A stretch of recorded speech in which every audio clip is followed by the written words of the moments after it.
Good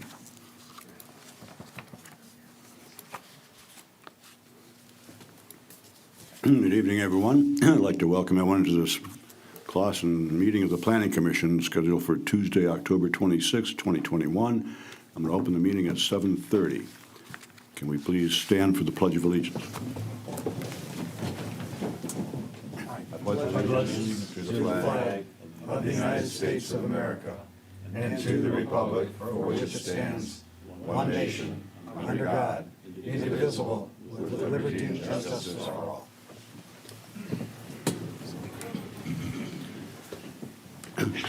May I have roll call, please? Mr. Fitzer? Here. Mr. Kucera? Here. Mr. McHale? Here. Mr. Nushai? Here. Mr. Pernick? Here. Ms. Redmond? Here. Mr. Sinaki? Here. And Mr. Watson? Here. Thank you. Thank you. Agenda item number 4 is approval of the regular meeting minutes from October 12th, 2021. I'll entertain a motion to approve those. I'll make a motion that we approve the regular meeting minutes of October 12th, 2021. I'll second that motion. I have a motion and a support. Anybody have any changes, corrections, additions, deletions? Good as is. Roll call, please. Mr. Kucera? Yes. Mr. McHale? Yes. Mr. Nushai? Yes. Mr. Pernick? Yes. Ms. Redmond? Yes. Mr. Sinaki? Yes. Mr. Watson? Yes. Mr. Fitzer? Yes. Motion carries. Thank you. Agenda item number 5 is public discussion, items not on the agenda. Is there anyone here from the public wish to speak? Or Ken, do we have anybody on Zoom or no, YouTube? There's no one online at this time? Okay. No one from the public? Going once, twice? No public. I will then close public discussion. And move on to agenda item number 6, which is consideration of a site plan approval for 516 North Main Street. And Joe or Jill, who wants to start us out? We're getting the presentation going up there. Okay.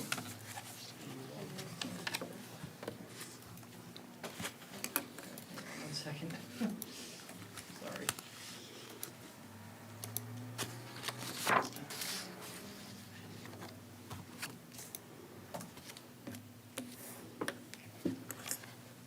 Wonderful world of electronics. Yes.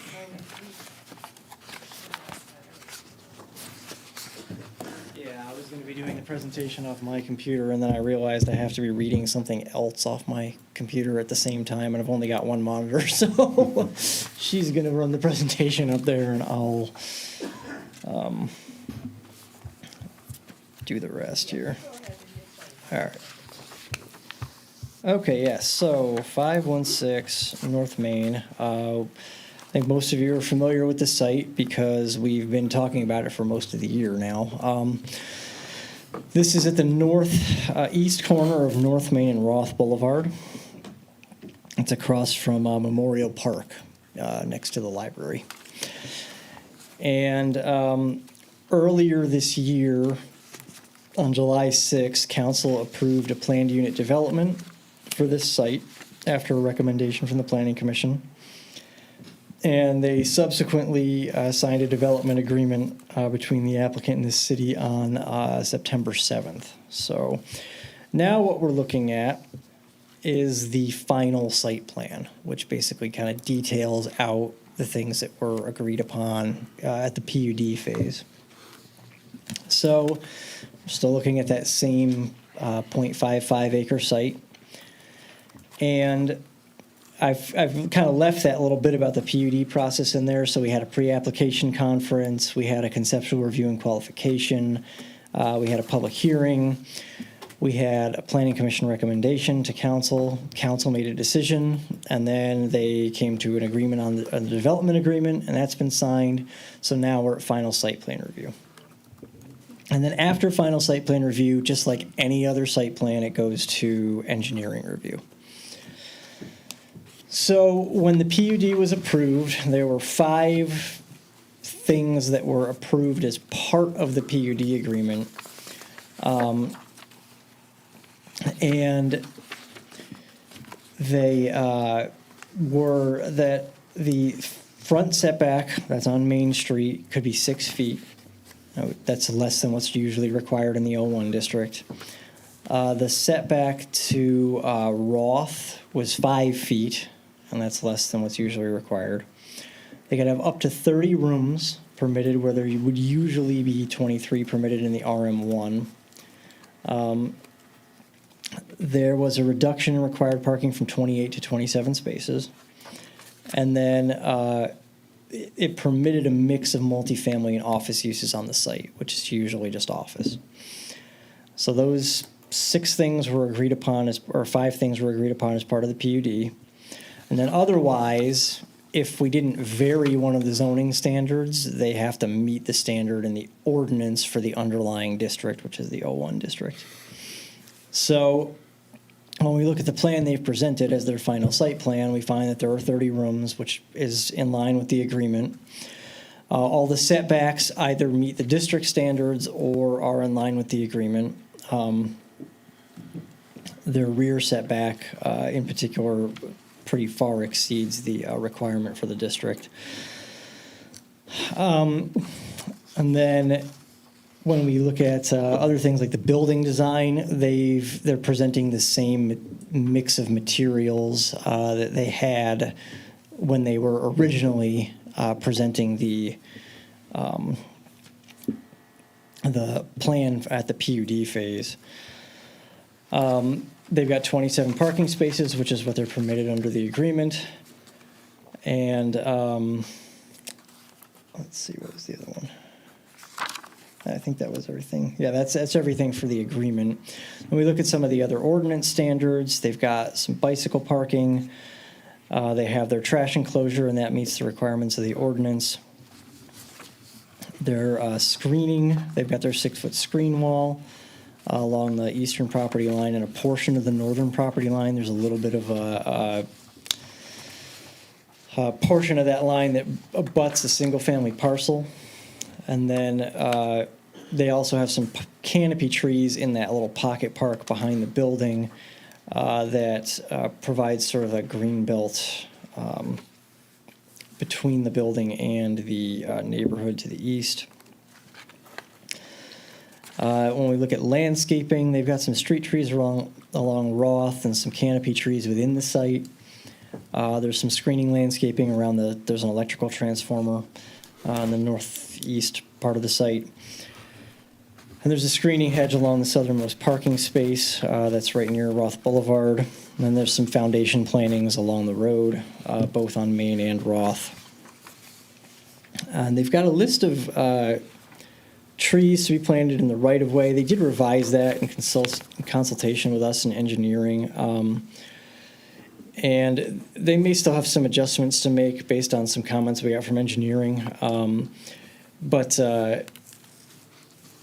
I'm comfortable with the species they're showing. What we might actually wind up doing, they're showing quite a few of those trees. We might actually have them reduce the number to address some of engineering's concerns, because they're pretty tightly packed along there, and they certainly aren't required to have that many. So we might actually reduce the number there to address engineering's concerns. They are showing an area for signage along the western facade of the office portion of the building. That to be approved under a separate application. They're showing us their lighting. All the lighting is wall mounted. They're showing a photometric plan that meets the standards of the ordinance. They've got their pedestrian circulation. And then vehicular circulation is one way through the development in off North Main and out onto Roth. That's also in accordance with what they showed at the PUD phase. And they are showing their directional signage and striping on the plan. So with all that said, the plan includes all the required elements of a site plan, meets the combined standards of the zoning ordinance and the PUD agreement, so we do recommend approval. We do need a final stamping set submitted that corrects the identification of one two-bedroom unit. There's a one-bedroom unit and a two-bedroom unit whose square footages are flipped. We just need them to correct that. And then, of course, they'll go to engineering review. One of the things that engineering did want me to mention, it can be worked out during engineering review, but there is a lamp post near the proposed driveway off Main that's going to have to be moved to accommodate the correct uniform width of that driveway. But again, that can be resolved at engineering. The engineer just wanted me to make sure that that got mentioned. Who's responsible to move that? It will ultimately be the applicant who would be moving that. Yeah. They kind of dealt with a similar issue. It's the same applicant that did the Elliott Park Apartments, and they kind of dealt with a similar issue over there on Rochester Road. So they're kind of familiar with the process. This one's not a power line, though. It's a light.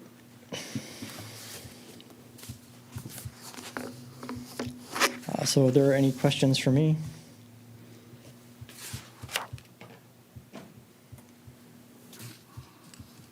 Are we going to speak to the applicant as well, or should we address you for Yeah, we'll for any speak to the questions? applicant as well, yeah. Okay.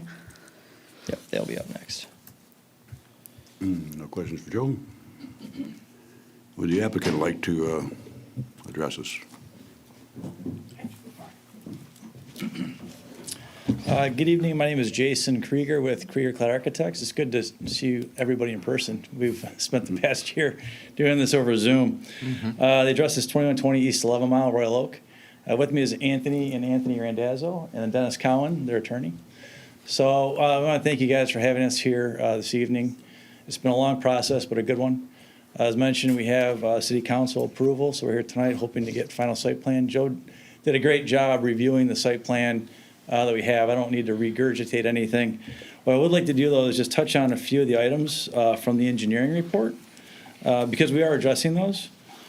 So with regards to the dimensioning of the sidewalk, I think that's said partially addressed. We updated our site plan, so it's done. I just didn't bring it with us, but it'll be on the set that if this moves forward, that would go to Joe. So that was addressed. Regarding the trees, we could either increase the spacing. We also looked at possibly doing a ginkgo tree. I was hoping that that's something we could work with staff to just either update the species or increase the width. We're good either way. Regarding the light pole, that revision was made to the civil documents. So what it was is we showed the drive going out straight, and then the civil engineer kind of slid the drive a little bit to avoid the light pole. But it was at the request of the engineering department. They said that they wanted it to go straight, so we just made the change. So other than that, along the way over the past couple of months, month and a half or so, we've been complying with any of the requests that have been brought forth to us from staff, and we're hoping that tonight we can answer any questions and hopefully get approval.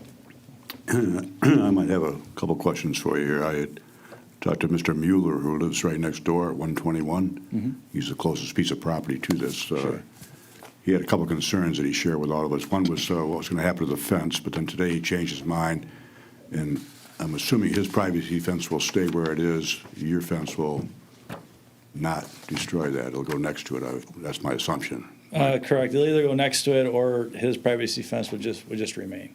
Okay, so that's not a problem then. Yep. Here's a tricky one for you. Okay. He would like it to know if it's possible to move the dumpster to the middle of the parking lot, which would get it off of his property line. His attitude is that it would make it easier for the residents to put their trash in the dumpster. But when I spoke to him, I told him that that's probably going to take up 1 or 2 parking spaces. But I was looking at the plans. Isn't the dumpster along the side that's is it on the side of the residential? It's northeast. It's not up against a wall. So it looked to me like it was up against where zoning would be 01, right on Correct. the opposite side. So it's it'll- not up against, and it's completely Correct. completely It's enclosed, completely- top, bottom. Correct, yes. Right. It's completely enclosed. It abuts the 01. It's on the east side of the site, but we did slide it to the west to get away from the residential, and that's where we put the transformer. The other thing is we also have to consider the truck. So we want to make sure that the truck can back in or pull in straight. So if it was in the middle, it'd be tough to negotiate that. So I kinda we did, thought- it is screened and it's something that we don't think it would. Where in the middle were you thinking about? Like, where were, This is just the homeowner next door. His his preference would be to not have it near his yard. He would like to have it in the that center makes of the sense, lot. but how would we put it in the middle, and then if there were cars there, how would you get to it? That's what I'm getting at, is it seems to be impractical to do that. Well, I'm wondering if he was thinking it was the transformer was the garbage, because it's actually not butting up against the back of their yard, from what I could tell. So hopefully this clears it up, and if he still has Okay. questions. It's about 30 feet away. Yeah, in essence, the transformer's acting as a buffer on that. Say that again, I'm sorry. In essence, the transformer's acting as a buffer between his fence and Trash. the garbage. An additional question of his is, will there be windows on the east side of the building, which would be overlooking his house? It's a privacy concern. So there are. I think at some- one time there weren't, and then they're in now. Yes, there are some windows. However, the windows are behind the pocket park with trees, and they're 75 feet away. So I don't think, and the windows are no taller than a two-story home. They're only up 2 stories, so it'd be no different than if you had a two-story residence 75 feet away from you behind a pocket park. So I don't think that this would impact. Those windows are accessible to whoever rents those apartments? Correct. Okay, so it's not a public access Correct. site or anything? Correct. Okay. And then its last request was he's concerned about drainage. Water runoff onto his property causing his basement to flood. He was suggesting permeable pavement, which I kind of poo-pooed because I understand it doesn't work too well here in Michigan. We get too much It's of it. challenging in Michigan. We got yeah. a lot of clay soil, but however, I think you guys said that you're going to be burying tanks underneath that. You have to retain your water? That's correct, yeah. Yeah, so we have to, by law, detain all of the water on site. It cannot bleed off to anybody else's site. And then there's restrictors, so once it captures the water in tanks underground, it flows slowly into the storm sewer, so it doesn't burden it. So these are all calculations that are governed that we have to adhere to. Yeah, I'm not an engineer, but I can't imagine what size, how do you achieve the size of the tank that you need? I'm not an engineer either. Guessing at rainfall. Basically, what you're gonna see is probably a couple of runs of, 24 to 36-inch pipes underground, and then that holds, probably a 10 or 20-year storm or whatever is required by the city. Okay. And you may know better than I do, but that's how it is. And then it holds it, and then it slowly releases it, so it doesn't burden the Yeah. storm system. I figured engineering would be taking care of that. Oh, yeah. That's the only questions I have. Anyone else? Well, I had just one question. I was driving by the Rochester, and I think it looks beautiful. The only thing that stood out to me there was the AC units. Are you planning on having those out? I haven't seen it anywhere, at least that I know of. Are they going to be outside the units and set up in that same way? And if so, is there going to be any type of, I know they're not finished yet on Rochester, but they kind of stick out a little bit. Are you guys going to have any type of enclosure around those, or? So, we're not working on the Rochester Well, project. However, I will tell you this, knowing the Randazzles, they're gonna screen that. You're not gonna see those. So will Yeah. that happen here, though, on Main Street as well? No, In terms of we're gonna the make sure those are utilities? hidden from the main street. Okay. They'll either be along the east or along the north. We also might do VTACs, so that would go inside the unit itself. Okay. So we're studying that, but you will not see them along Roth, you won't see them along Main Street. Okay. Thanks. If you get approval, what is your time frame? What are you looking at build-wise? As fast as I can draw, Tony's gonna build it. It'll be spring, I would think, right? It'll be spring. So it'd take about 2 to 3 months to do the drawings. There's about 30 to 45 days going through the permit, plan review process, those types of things, maybe 60. So we're looking after the holidays, it'll be spring start. And then for construction, 12 months? 14, something like that? That's what it took. The building we're building in Rochester Road, which is larger, we've gone through that whole COVID thing, and I think we're gonna have it done in the next 2 months, which is pretty quick, given the size of it. And in reference to the air conditioners, we will screen those, so you won't see them. And what Jason was talking about, what we're going to probably do here is where you have one unit with an air conditioning inside it, so you don't see anything. We will not be an eyesore. It's just detrimental to everybody. And in reference to Mr. Mueller, I will personally go see him and do everything I can to alleviate any issues he has. Yeah. So we're very appreciative of you giving us the privilege to do this magnificent project. It's going to be a real asset to the community. Thank you. Thank you. Any other questions? Going back to the discussion of the dumpster, for a unit of this size, how many times a week or a month is the dumpster emptied? You might know this better. I would say once a week. Yeah. It's only 15 units, so I would say once a week. Is that going to be sufficient for, We will not allow trash to accumulate. That's not acceptable. So, and we monitor that for obvious reasons. A lot of times what we do is we put a little, sir, the Mic, please. people and the microphone? sometimes what we do is we put like a carport top on it, just to keep it nice and clean and tidy. I can't stand seeing trash anywhere. Thank you. You're welcome. Any more questions? If there's no more questions, I will entertain a motion. I'll make a motion as soon as I pull up my information here. I'll make a motion to grant site plan approval for 516 North Main Street. Support. With any conditions? reservations on that, Are there or any conditions? Or the contin, I have no conditions. support? You want to add some conditions? no, based on the information that we just received, the answers to the questions and everything, Yeah. and Well, do we need to that- put revisions in terms of the engineering, or is that? Subject engineering. Yeah. Yes. Well, that's pretty much a given in this case. yeah. But just to be sure for the Want to make record. sure. Is that okay to amend it to subject to the engineering? Sure, absolutely. And amend that with subject to the engineering study. And will I still have the support on that? I'll support that as well. You'll still support that? I have a question. Sure. In the past, we've gone a lot with respect to the landscaping, and we didn't even discuss that today. Is that sufficiently documented in, or is that something that is handled administratively based upon our recent landscaping update for approved species, et cetera? Yeah, given that the thing that's probably going to happen with this site is that we're probably going to reduce the number of trees along Roth rather than ask for more, I think that can be handled administratively, yeah.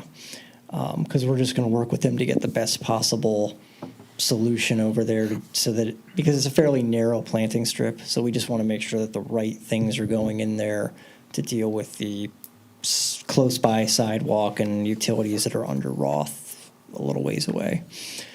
But yeah, we're looking at probably reducing what they're showing a little bit.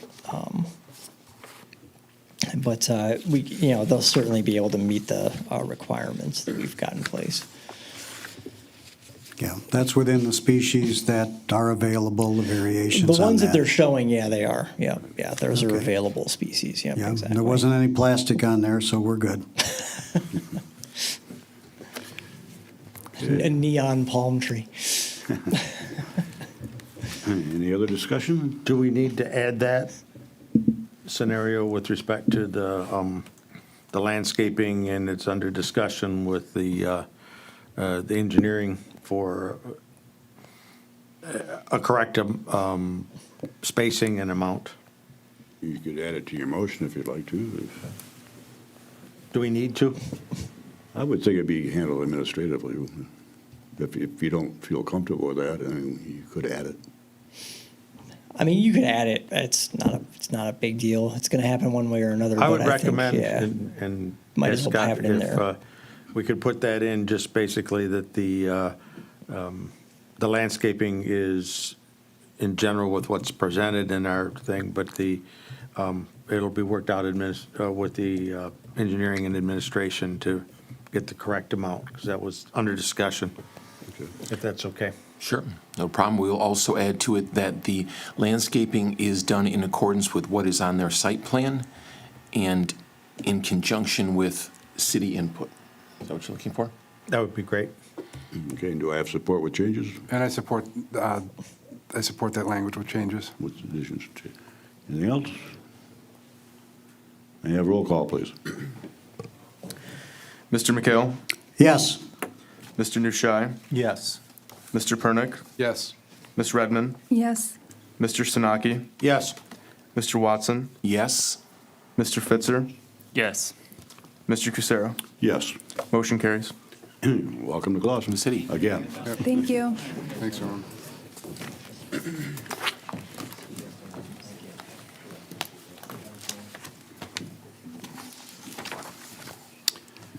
Agenda item number 7 is consideration of a site plan approval for 449 through 469 West 14 Mile Road.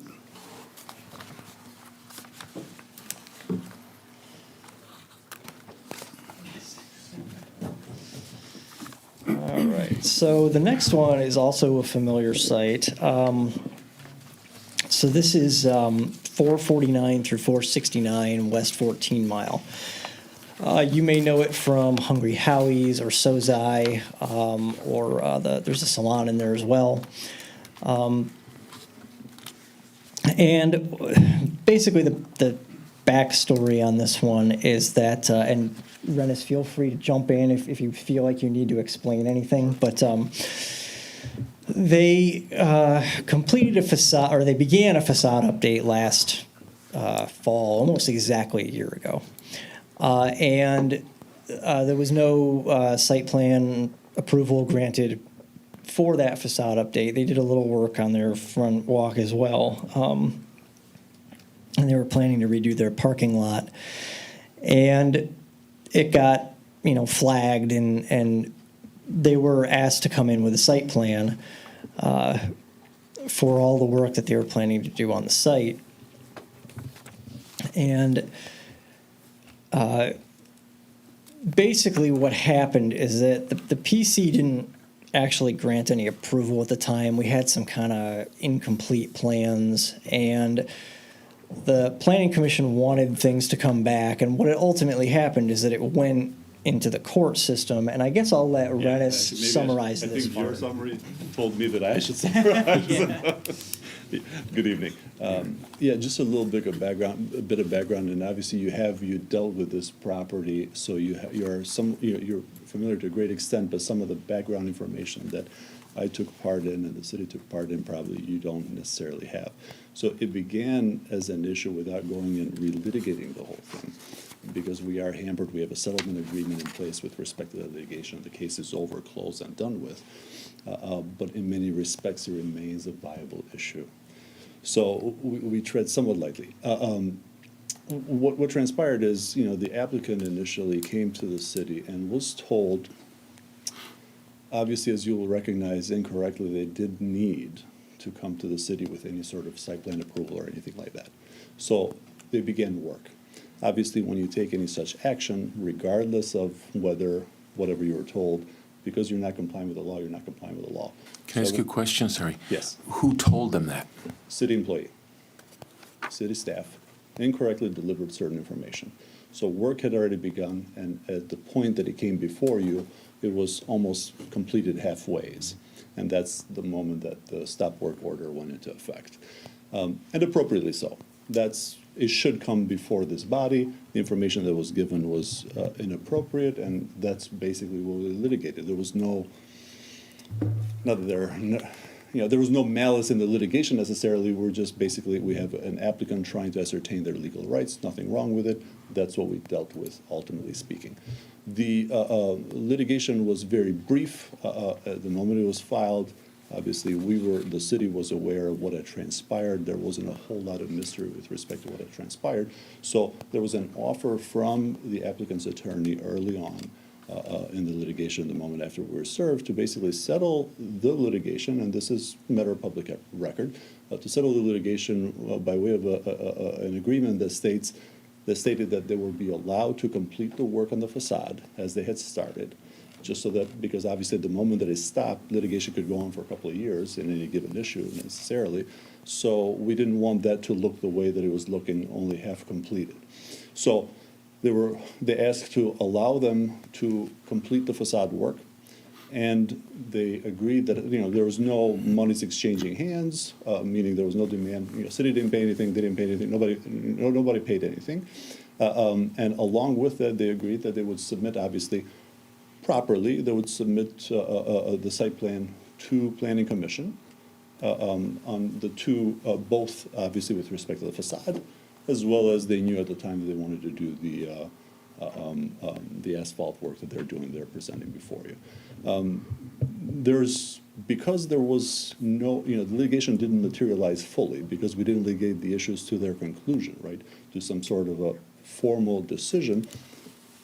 By necessity, the matter is, it's before you, and as such is not finalized, but it's also not, we don't have a final decision on the merits either. The reason I mentioned that is because we have this issue of whether, and that's what we're very briefly chatting here, the issue of IFAS on this building, is whether it's permitted or not. And we vacillate. There's some, obviously this board has some discretion, and we vacillate on whether it's permitted or not on this building. Obviously, the applicant had a certain contention with respect to that. City, in many respects, perhaps takes a different view. However, this board has some discretion. I think we agree with respect to that, Joe and I. And I think this board, without telling you what to do, because I can't, this is ultimately your decision, I think it does make sense, perhaps, considering all the equities and everything that transpired on this particular site plan and the work that was permitted from beginning to end, it probably does make sense with respect to the work that's already been completed to be permitted by this board without having them redo it from scratch. On the asphalt, you're entirely, obviously, you handle that. I noticed that, in the submission that Joe had to you, that there were some issues that obviously the board could, I presume, will take up. That's entirely your pleasure. That's just my recommendation. I'm not holding you to it. Obviously, this is ultimately your decision in the end. You're free to make any decision whatsoever. I'll handle whatever comes next. So with that, I'm happy to answer any questions you may have if I didn't. Yeah, I have a question. Sure. So this is the exact same, I recall, but not completely, this is the exact same site plan we saw last year? I didn't think so. So this is a whole different site plan. It's not, the only reason why we received a site plan last year, if I remember correctly, is because there was a stop work. Is that correct? Yes. Okay. So this is not the same thing, right? It's not the same site plan. It's It's a renewed site plan that I presume has much more information, much more relevant, obviously, just on account of the asphalt, right? Yeah, there's a couple things going on there. So one is that it's a submission that meets the requirements of our ordinance for site plan submission. So that was one of the reasons that the Planning Commission didn't make a final decision on it last year, right, is that we didn't have all the information we needed. So my question is it a continuation from last year, or is this something different? Is it part of the negotiation that happened that they were going to come back in front of us again? Yes, yeah, Okay. that was one of the things, that they were going to come back to the Planning Commission after the work that they had already begun was completed for a full site plan approval. And what they've done is the applicant has, since last year, engaged another professional to do his plan.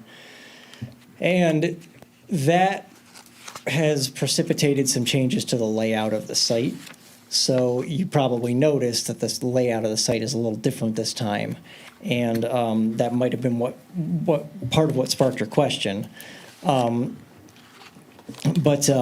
Yeah, so it is a continuation of that same process. It's just that they are presenting a little bit of a different layout this time, based on some ordinance requirements and other discussions that have occurred. And I'll go through kind of what they're proposing to do, I guess. And if you have any other questions, of course, obviously, feel free to ask them. But basically, kind of where we are is the facade work is complete. And thank you for the summary, by the way, Rennis. That was much better than I could have done. And now we also have some of the other things to look at. We've got all the setbacks and things like we normally do in here. And the building is a compliant building.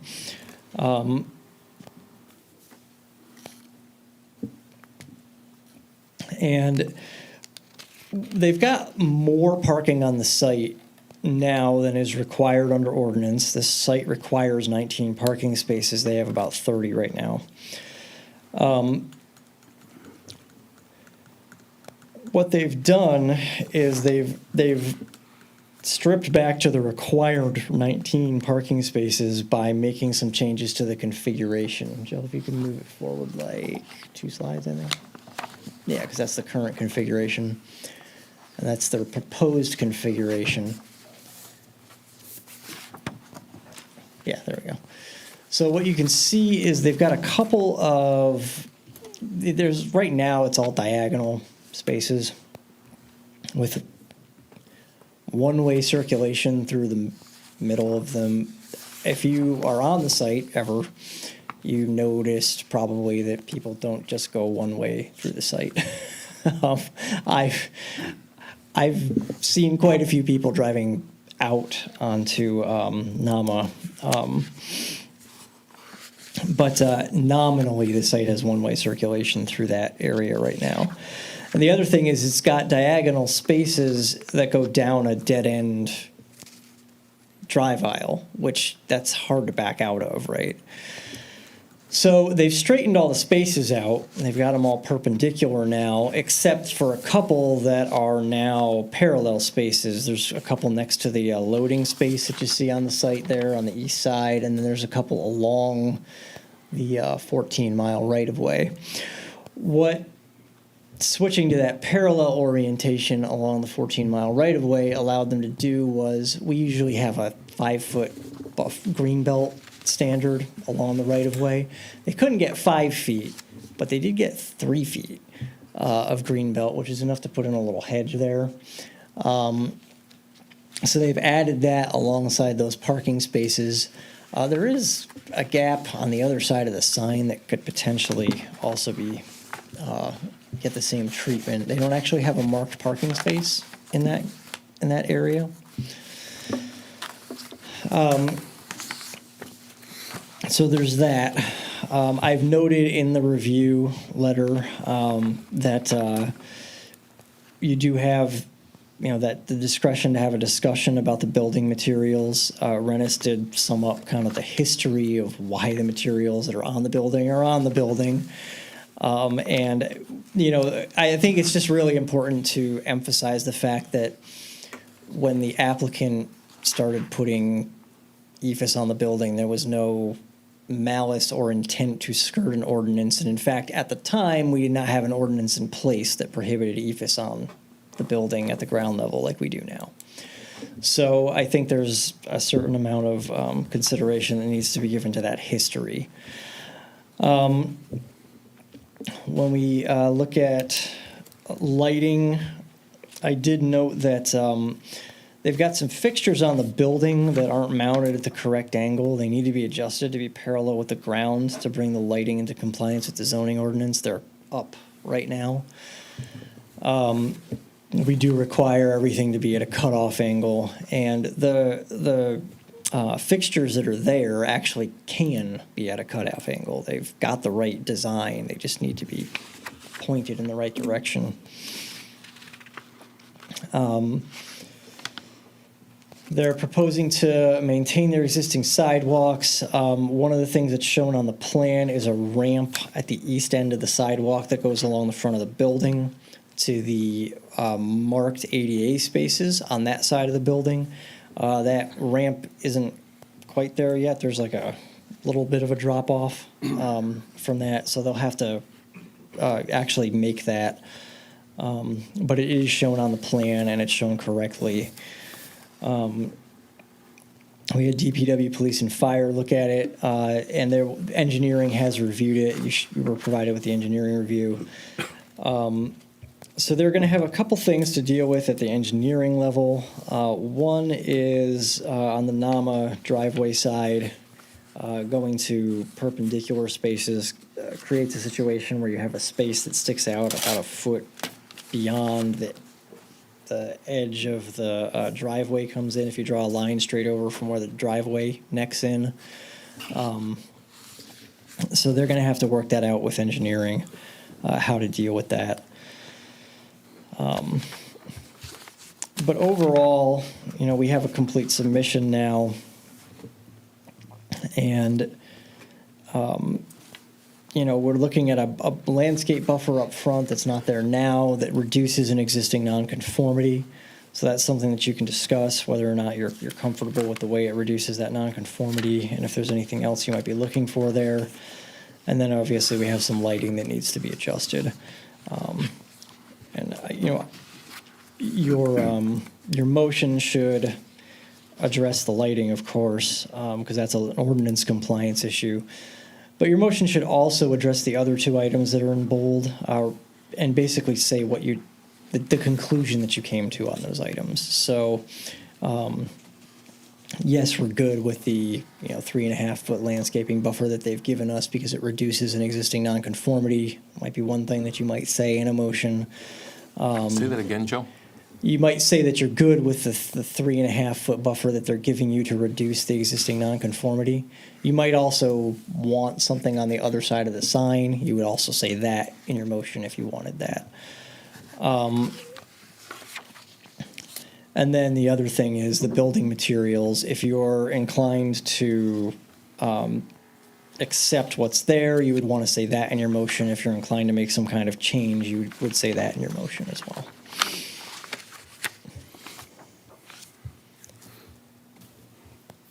Any questions from me or Rennis, for that matter? Well, let's, I guess, to both of you, let's start out with the EFS problem. I was here when we went through this first place.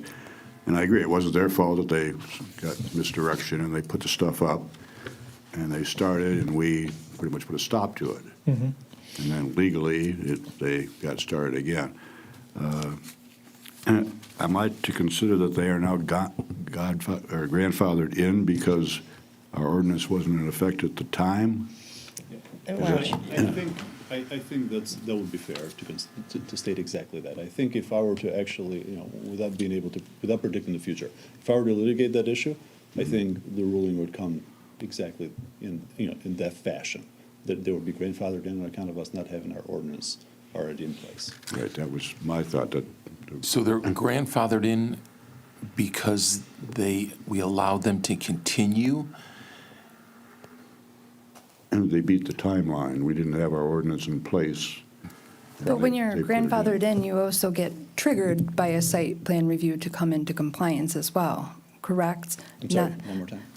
Even if you're grandfathered in on a nonconformity, it's allowed to exist, but when you come in front for a site plan review, it does trigger the ability to bring buildings into compliance. Hence this conversation, I agree with you. Right, okay. Hence this conversation. Yeah. But what I'm telling you, but basically, to address Mr. Cosera's question once more, I think if we were to litigate this issue, meaning if this board, and this is, we're having a hypothetical conversation, but if hypothetically this board were to say, no, this is not appropriate, we don't like that, and we're going to vote against it, you need to change it, and there were to be additional litigation in that regard, my prediction would be that the city would lose that litigation. So that would be my preference, is to, let's grandfather this in. And we usually put in our motions that the building must be maintained in good condition. That seems to pop up quite I think often. That's perfectly appropriate. Which I think in this case, even though EFS does have a problem, I think that would put us within the range that if it does start falling off, if somebody starts kicking it off or something, then we would come come back to it at Is that it, point. is it in good condition now? Like, I didn't go physically to that site, but how is it holding up now? Like, Oh, it's fine right now, it's new stuff. good? Yeah, I mean, Yeah. on a visual inspection of the site that I made 2 days ago, I mean, it was definitely in good condition. It was just that no it was tours- properly installed, let's put it that way. So if they came back in 6 months or a year and wanted to propose something else, like, how long does that grandfather thing potentially last in terms of compliance and site plan review? I mean, it most likely the answer to that question, regardless of when they came in again, would be related to the scope of the work they were proposing. If they were proposing, if they were going to propose, like, let's say they wanted to replace their sign or something, that would not trigger that kind of thing because it's really kind of a separate issue. If they were to, repave their lot again or something, or do like a mill and fill kind of thing, that probably also wouldn't trigger it. If they were doing something to the building, then you'd probably be in the territory where you're talking about, at least the portions of the building that are being, altered. You'd be looking at some sort of move to come into greater compliance. Yeah. But I think it is very scope of work related. Okay. Well, along those same lines, Joe, okay, say we have a severe winter. Okay, and I know the question at the time was the IFAS, how durable is it? And lasting and things like that. Okay, so we have a severe winter, and what they want to do is replace some of the IFAS that's damaged. Okay, now that particular installation was grandfathered in. Now, they're not changing anything. All they're doing is replacing damaged IFAS. Yeah, I think they'd be meeting the maintenance requirements of our ordinance by replacing something that was damaged or repairing it. I think that would fall under repair. I just wanted to set that vocally out there so nobody misunderstands and it's not a problem further on down the road that a repair is nothing that would happen to have a site plan. Right, yeah, and actually, it's a good point. They can repair it, and they should be maintaining it. So, that's what you'd want to see in that situation. But again, if they make modifications to the building, then you'd be looking at a situation where If they within change 10 feet of the materials or ground, something yeah. like that, Yeah. that would be a different issue. Right, you'd bring it into compliance. Most of it seems to hold up pretty well. The old Da Nang building on the corner of 14 and Main, that's what that surface is. And it's up on the second story. It is fine up there. The problem we seem to have is if it's under 10 feet, I think, of ground level, cars hitting it, people kicking it, dropping something on it. Once it gets cracked, then it starts coming apart. It's like a plaster wall. Right, yeah, if you get a Right. crack in it, then it's game over. You've got to repair or replace it really quickly. That's why our preference was to get it over 10 feet, because understood, it yeah. seems to hold up fairly well to the weather. Da Nang's been in that condition for several years now. Longer. No, I was in on that one too, but I just wanted the clarification between repairs and another site plan. Right. Yep. Yeah, you're correct. Okay. I have no problem. Was this the one that you were talking about was adding a delivery area as well? What they've done is they've marked their loading space. Loading on the site really occurs in that spot already Okay. over on the east side. It's so hard to read these little things sometimes. Even when I zoom in, then I can't read the writing. So that's going to be on which side of the It's on the building then? east side of the building. You've got that dead end drive there, so a truck would pull in there to unload. You don't really get semi trucks on this site. It's really smaller delivery vehicles for the 3 users that are there. And they all deliver to one shared door? Or There's they- doors. There's doors in the back for each of the 3 tenant spaces. If you go down that little alley behind the building, you'll see that each tenant space has its own door. Okay. And then you spoke earlier about the space between like the sign and possibly adding green space or at least landscaping around that sign. Is that dead space there? Or that's not like a parking spot, right? In between, what is the sign and The sign curb? really is in what would otherwise be a parking spot at the moment. Yeah, and what they're proposing to do is they're proposing to, because there wouldn't be diagonal spaces around the sign now, which if you visit the site, very you'll narrow. see It's that people hard, don't yeah. often park diagonally there.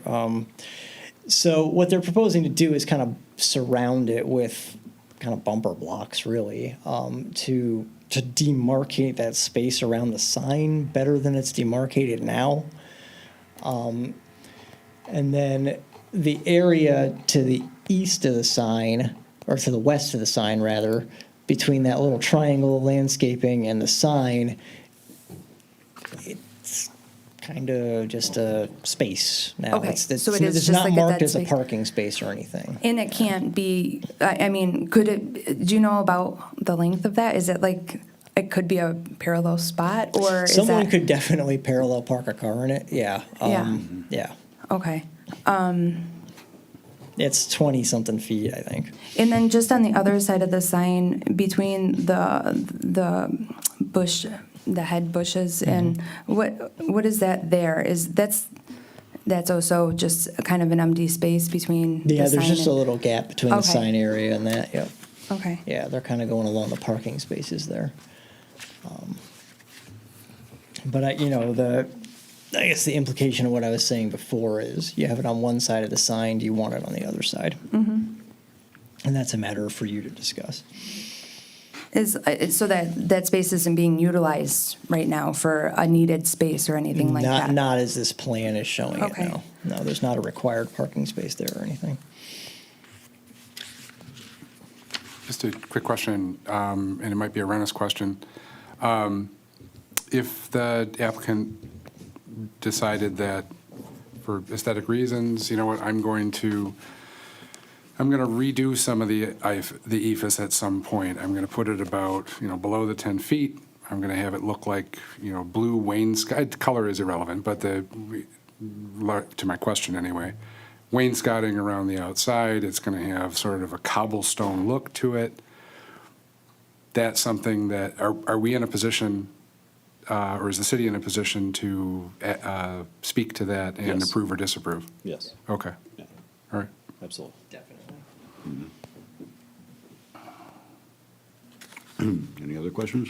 Yes, I have two questions. And I guess a suggestion, I would think that we might want to have a finding of fact on this ephes with respect to the Sure. the existing situation, the litigation resolution, and maybe to the fact that the reason that we don't have it as a permitted use below 10 feet is because of maintenance, and the applicant should understand that the appearance maintenance is going to be scrutinized because, and Sure.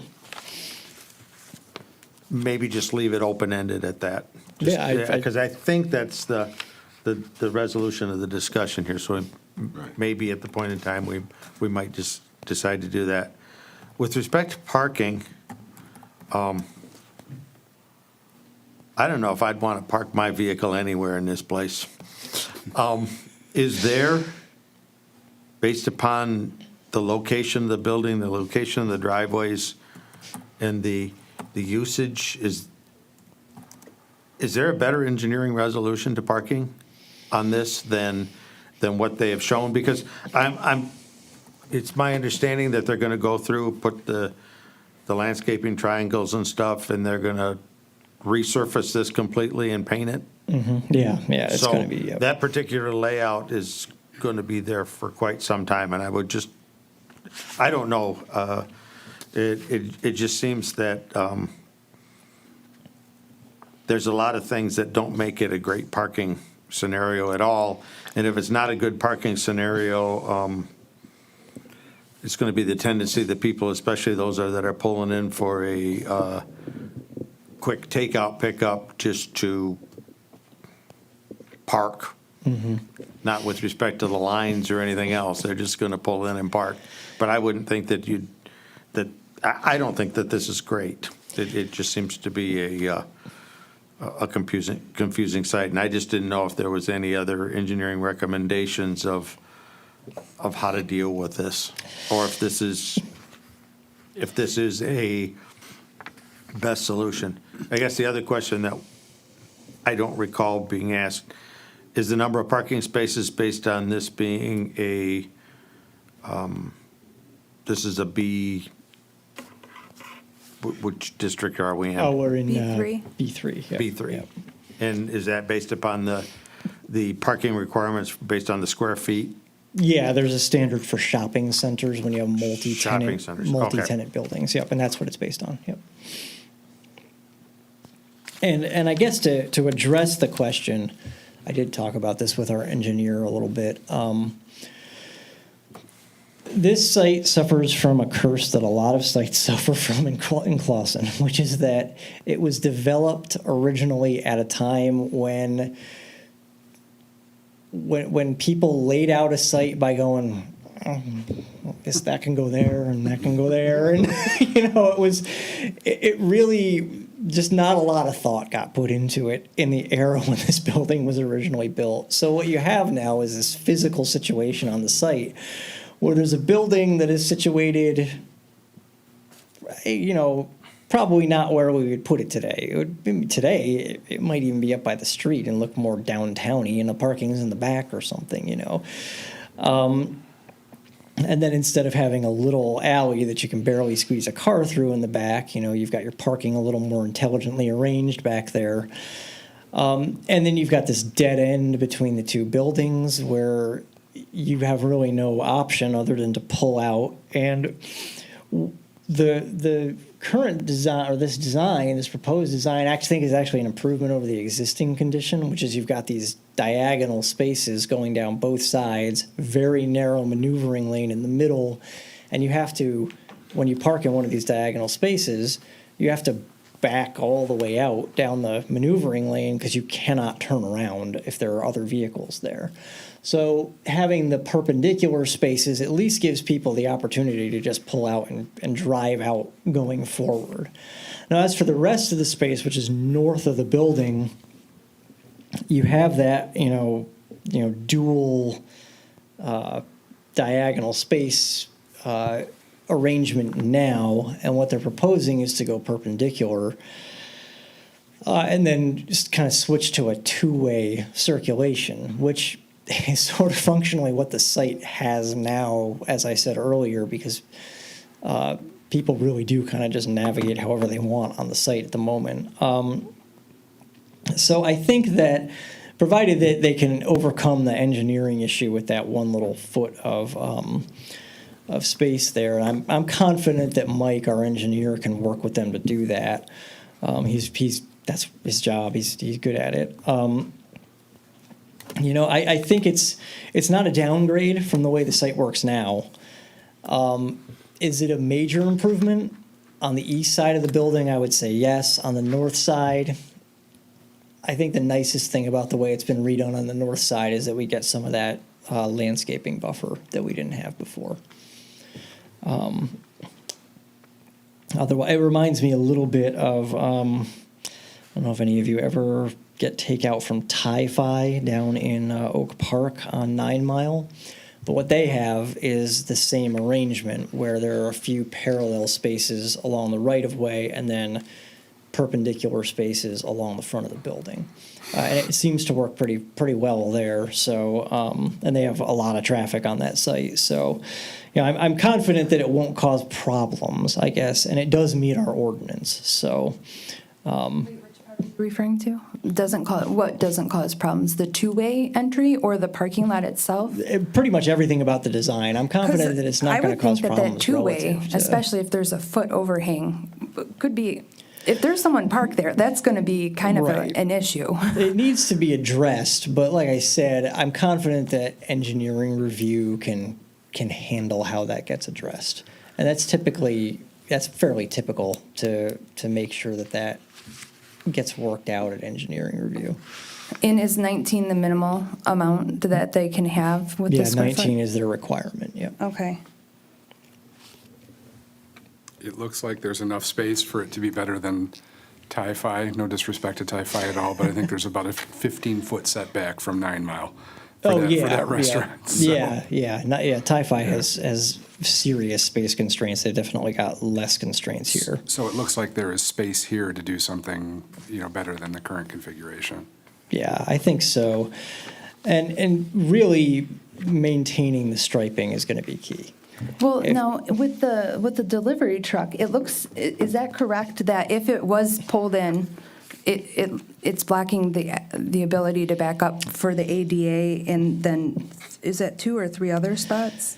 Or am I reading that wrong? No, that's where it is. It is in front of spaces. The unfortunate thing about this site, and when this is again a common thing in Clawson, is that there's nowhere on the site that it could go where it wouldn't be in the way. Okay. So it's really on the tenants to control their deliveries to make sure that people aren't getting boxed in for too long. And that's already existing, correct? And that's the it's situation really that's already on the there. site Okay. now. Yeah. That's where the loading occurs now. And the trash enclosure is good as well there. Yep, it's compliant. So I know that engineering did, their thing, and they talked about the utilities and that, and I'm sure it has something, I don't know, are we worried about repaving in terms of marking utilities and things that they've addressed here? And that's engineering review will get into the details on that. He mentions it in his review, but it's not something that you need to be concerned about with your motion tonight. Just including the engineering? Yeah, Okay. exactly, Okay. like you always do, yeah. Okay. What do you guys feel about the buffers? Because I think if we're giving a little leeway on the, 5 foot, then maybe we can make it up on the other side, and it'd be more, I don't know, what's the word? Uniform. Yeah, Where it's it'd be equal on both sides? symmetrical, Symmetrical, uniform. that's where I was looking. But that's my opinion, and obviously more greenage around signs always looks nice. To the west of the sign? To the west Correct, of the sign, yeah. I mean, and if we don't, I don't know how much space is there, but if we don't, I'm sure someone's going to be pulling in and parking there as well. So I don't know if that would create an additional hazard or not, but I think that would help to meet the needed green space and kind of defer people and keep people moving. Mm-hmm. That's just my opinion. Could be 2 aspects on that one. Could be for the delivery boy, for Hungry Howie's, that they'd park and pick up and go. Or somebody orders online, they could zip in there real quick, get their order, and they're gone. Yeah, except for it's not marked as a parking right now. Oh, I understand. Oh, yeah. I'm sure that would be We'll say convenient. option A and B. Yeah.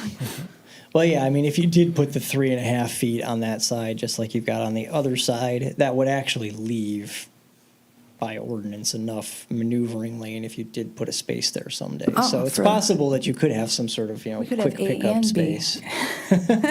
Yeah, you could. Yeah. You could. So we would have to grant them that change, so we're not going to demand a 5 foot, we're going to accept a 3.5. You do 3.5 on both sides, yeah. Personally, I wouldn't have any problem with that. If any further discussion? I don't have a problem with that. Any other, more questions for Joe? Is that, I know sign criteria is a different set of paperwork and a different, but is that a monument sign, multi-tenant? Is that what's being proposed? Yeah, that's what they've got now, and they're proposing to keep it, basically, yeah. That's already there? It is there, yeah. Yeah, there's an electrical lead that goes under the parking lot to that sign. So they're trying to keep it in the same space where it is now. Is there vegetation irrigated? At the moment, I don't actually know if it is. We require new planting beds to be irrigated, yeah. I have to look at the notes on the plan to see if Does the they've got that applicant in know there. that?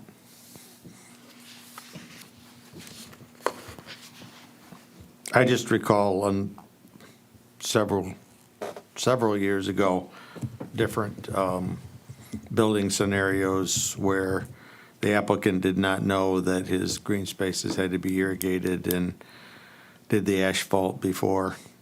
So I would think that, I believe I've seen on other site plans, at least a balloon note that said drip irrigation or something like that in the, with respect to vegetation, do we want that to be, or is that in the engineering review that it's not 6 foot tall trees? It's, is it supposed to be like 2.5 foot maximum height? Yeah, that's like I think the maximum would be probably 36 inches there. Is that in our landscape ordinance? Yeah, because basically it's a screening hedge, and it is in our landscaping ordinance. Yeah, it does talk about the height of those. Okay. The finding of fact that Mr. Sinaki mentioned earlier, is that something that, is a conditional aspect or conditional element of any motion? Is that, how is that usually? Well, basically what he's talking about is laying out, here's the conclusion that we've come to on the building materials, and here's why, kind of providing almost like a paper trail, essentially, for why we came to the conclusion we came to, and then that can be referenced in your motion based on the finding of fact on the building materials, which will be outlined in your minutes. We are, approving the applicant keeping their current building materials. Okay. Something like that. Okay. So should be added to the motion? Yeah, exactly. You do the findings of fact first, and then you incorporate it into your motion by reference. But that still doesn't negate them doing the repairs with the same type of material. Exactly, yep. Yeah, and so you triggered a thought in my head, but is there something that says what their landscaping consists of, or is that? They do have a note noting that on one of those sheets there. Let's see if I can get to it. They've got a note for species.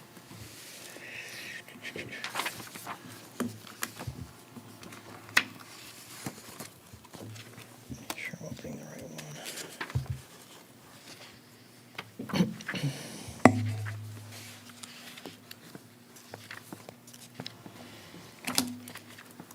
Let's see, there's a lot on this sheet. I mean, not that I'll know. I'm not Glenn here. Can None of us are. can we call a friend? I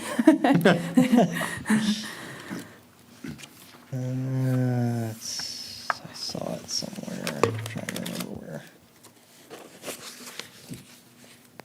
Maybe when we make that a motion, that we make that contingent that the applicant's landscaping, and if we add that other green belt, is consistent with our current ordinance on landscaping and is per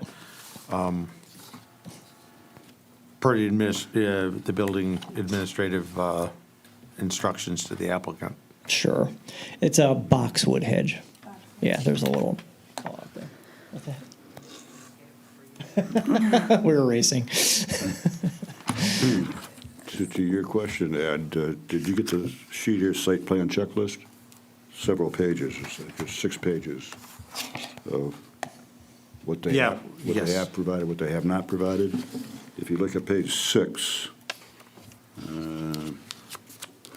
number 19, landscaping, detailed landscaping plan. They're not providing the numbers, they give you the locations, but they don't give you the types and the sizes. And there's no maintenance plan for pruning, mowing, watering, fertilizing, replacement of dead and diseased materials. Now, apparently that just was not provided on the site plan, but that also falls under our ordinances, right? If a tree dies, Yeah, someone replaces it. yeah, exactly, yeah. So how hard of a process would it be to get these things together in terms of coming back in front of us rather than putting, I feel like we've put a lot of little conditions on this that it might be best to kind of take feedback. I don't know, is I that? mean, it's just it's a matter of the, I guess he's an architect, turning around the revision, basically. This is fairly minor from what we've done to other people. In the list,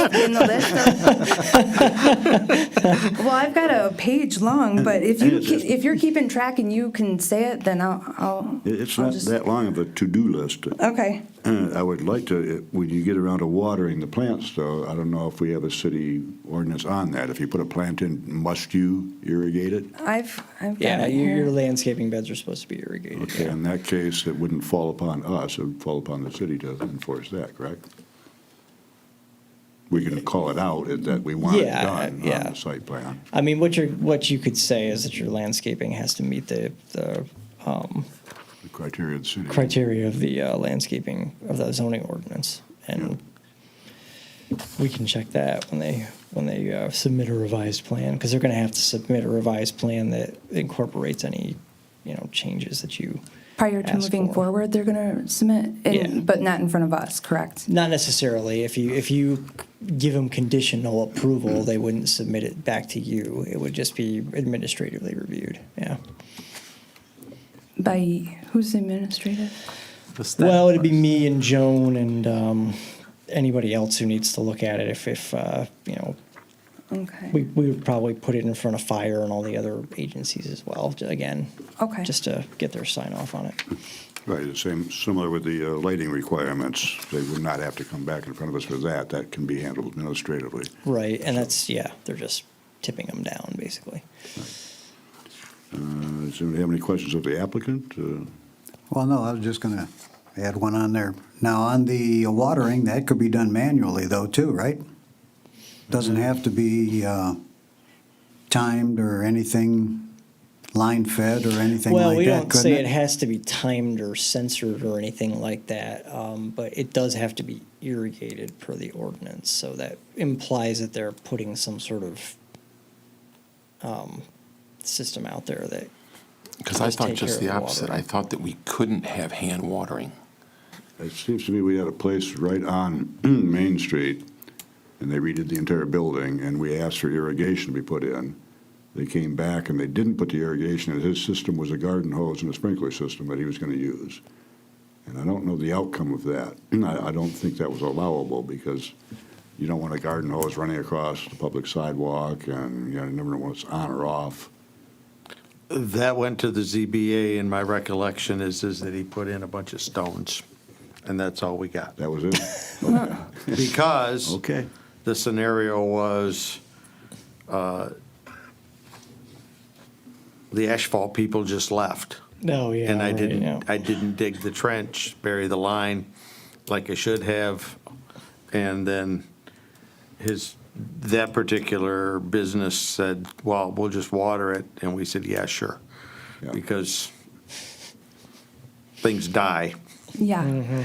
Well, and that's the only concern I had about possibly coming back, just another layer of accountability in terms of that, because, yeah, it's easy to overlook, especially when we do have quite a few checkable items, and if we're, putting in or asking for a landscape buffer there, seems like we'd want to make sure there's watering in irrigation there so they're not dying. And if asphalt's already done, are we going to be here and tell them to dig up their asphalt? I doubt it. Well, that's the kind of the nice thing about it is the asphalt's not done yet. So They still have to dig a trench though, right? Yeah. Into what they have. right? Well, they could do it all at once. I mean, that's the idea, is you, while you're dealing with the parking lot, you put this stuff in because you're already dealing with it. I do believe if we make it contingent and you itemize those things, that will give administration the the specific reminder and checklist that says if they don't have the irrigation right, or if they do that, then they won't get their permits to complete their work. Right. Right. So I think the discussion is good. We just got to have a list of what we want to put as contingent. How do you want to do this list? Just email it to them, to our planners, or? We'd have to do it in the It has to motion. be put We do it in the yeah. motion. Yeah, you put it in the motion. But I don't think we discussed and came to one consensus yet on the landscaping. I think that's the only thing we're not in consensus with, right? On the, whether or not you guys want to do landscaping on the other side of the sign or not, if that's something you guys want to or not include in the motion. Or I don't know if there's other things that you guys are thinking we're not in consensus with, but other than that, I think we're good. I don't know the rationale, but I think it's going to look unfinished if we don't have something with respect to a consistent low profile, 3.5 foot, Boxwood. well, Symmetrical? landscaping across bed, yeah. the width of the bed is 14-mile 3.5 frontage, feet, yeah. except for in front of the monument sign.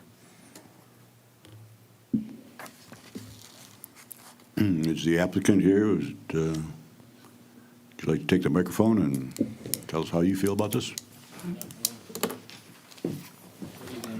Good evening. Arsen, my name is Arsen, and I've been right next door to it as a Nick's Culture Oven for 11 years. And I really respect everyone. Show them tonight, but you know, it's been like almost a year when this started. If I knew it, you know, make it faster, I would be happy. But the thing is, when it comes to the parking lot, I see that I'm there every day and happy. The sushi place just finally open, and they're doing great business, but they only do at nighttime. However, the backup trucks going back and forth, like you guys mentioned, pizza place doesn't open till 11, hair salon late, so they never use the background by the garbage for the pickup truck to dump back and forth. So they always open late. And when it comes to the flower place in front, if I put all the money in there, I'm not gonna let them die. Just like home, you plant water, you're gonna water them every day. So if I put tons of money, so I don't know why that's gonna hold me up. Then if I don't get approved because of how I'm gonna water it. You know, I do the same thing next door at the Knicks. I water them, cut them, and I'm there every day. So So do you know if there's irrigation out there? Are you saying there's not, or meaning like a sprinkler system? Is there already water out there? No, because right now it's all concrete and cement. I mean, Oh, right, okay. So are you saying you I'm not don't? gonna let them die. I don't know. Is there a way you're gonna put a sprinkler system under it? All that's gonna be far away. So I don't know how it's gonna work out. That's already a driveway, asphalt and concrete in there, so. All the Right, way so they around. were saying, well, typically you trench it, right? Is that, are you saying Well, you right, don't you're think gonna you can do grind that? the asphalt. The old asphalt is gonna grind 4-inch. So it's still gonna be the hard furnace in the ground. So I don't know how that's gonna be from the back all the way to that landscaping part. So, but I always, like I did for the restaurant, I just every day went there, the water hose and put it back up. Because I'm there every day, so I don't know if that's something. Because I noticed nothing, no, 14 mile, nobody has sprinkles around that landscaping, no. No one- Nobody on the road, all the business, I don't see no sprinkles, nobody has around watering their bushes and all that stuff, so. Just my opinion, so. So you're looking for a variance on that then, like to not do the sprinkler? Well, if I have to choice, I have to, but I don't know how that's gonna work out, the sprinkler system, Okay. or any other option. Joe, do you have? I think the problem is if you don't put a sprinkler system in, you're going to be running a garden hose from the building spigot across your parking lot to water these plants. So could you bury a water line with a faucet out by the plants? Yeah, that makes probably better. Yeah. I don't know that it has to be a automatic timed watering system, Yeah, but like a sprinkler system. Yeah. yeah. Okay. But if you put a faucet out there that you could hook a small hose onto, and Or they could do like, since we're gonna the parking lot is gonna be grind, so the best way probably to already get the hose hooked up. Yeah. Okay. yeah, That would be okay. the best way then. Would that be acceptable to us? Absolutely, as long as you have a source of water there. For sure. For sure. Okay. Thank you. Thank you. Thank you.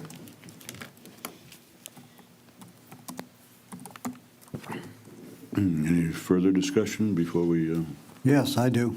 Got a question for Joe. Okay, we've got the site plan checklist. Okay, now we've got several items that are checked provided. We've got a lot of items that are checked not provided. Are all of these not provided items that are applicable for this submission? Or should there be a third column about not applicable?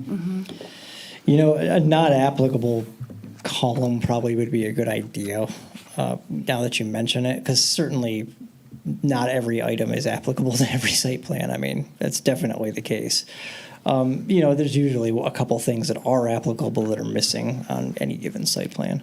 But yeah, a lot of things are definitely not applicable on every site plan. Because I mean, here we're talking like the not provided traffic studies. I mean, we've already discussed of course, we have certain don't need a traffic items study. here. I mean, as far as the parking goes, but that's checked as not provided, but could be not applicable too.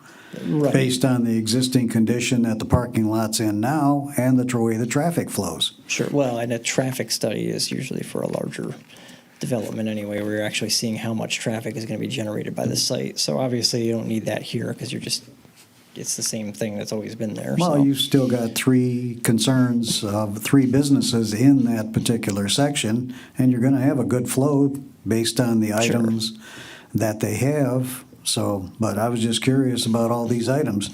Do they have to be provided or not? No, a great many of them really aren't relevant to this site plan, yeah. It's not a bad point that maybe a not applicable column would make sense there. Yeah, because why would we want to hold the owner responsible for items that he's not responsible for? Sure, that's fair enough. Yeah, it's kind of a generic form. I like adding the non-applicable line to it, but that makes sense, I think. A lot of these things just, they don't make sense. No, that's why I agree, and that kind of stuck out real quick. Yeah. All these different items, and sure, landscaping was on there, the landscaping plan, yep, not a problem. And then under 19B and V, or number 5, replacement of dead and diseased materials, that's in there. I mean, that is something that we would normally enforce anyway, as the code enforcement. Yeah. Good point. So we can add an NA column to our site plan checklist. Any other questions, or are we ready to proceed with the motion? Which one do you want first, the checklist with an NA column? Checklist, I think, can be dealt with. I think they can. Administratively, yeah, I agree. I think they get the point, yeah. I'll entertain a motion at this point then. Mr. Chair, I would like to make a motion to approve site plan for 449 to 469 West 14 Mile with contingent to engineering approval requirements, the light fixtures to be fixed, and an acceptable irrigation system be placed before getting it approved. I'll support that. All I think we Motion also support. want to add in there, though, that the existing building material can be grandfathered in. Yes, we're going to have to. I thought we were going to That do the a building finding is of kept in fact. good visible condition. I thought we were going to do the finding of fact on that part. Are we? That's all. We are? Well, Okay. unless we weren't in That's fine. consensus with it, I don't know. I'll make a reference to the finding of facts that Mrs. Sanaki and everybody else did in my motion as well, in the minutes. How do you feel about the symmetrical landscaping? You can decide that's not for you, but that was on my list. I'll amend my motion to add the 3.5 feet, right? 3.5, yeah. Okay. Right. I'll still support that. We'll still support that. We'll change. Anybody else want to change or add? I would suggest that we postpone and do our findings of fact on the building material first. So once we have agreement to that, then it can be easily rolled in as opposed to making a finding fact on a motion we already approved when we don't have the findings of fact. It is just a little bit out of sequence. We The already motion talked is about it. good, but if we could, and I don't know how we do this administratively since it was seconded, just postpone that. Recognize that we could do a finding of fact on the building material, bullet point it, get agreement to it, and then add, because it's already in his it's already in his motion. The motion, and then you could do the finding of fact if you felt like that was needed. Although I didn't think that the.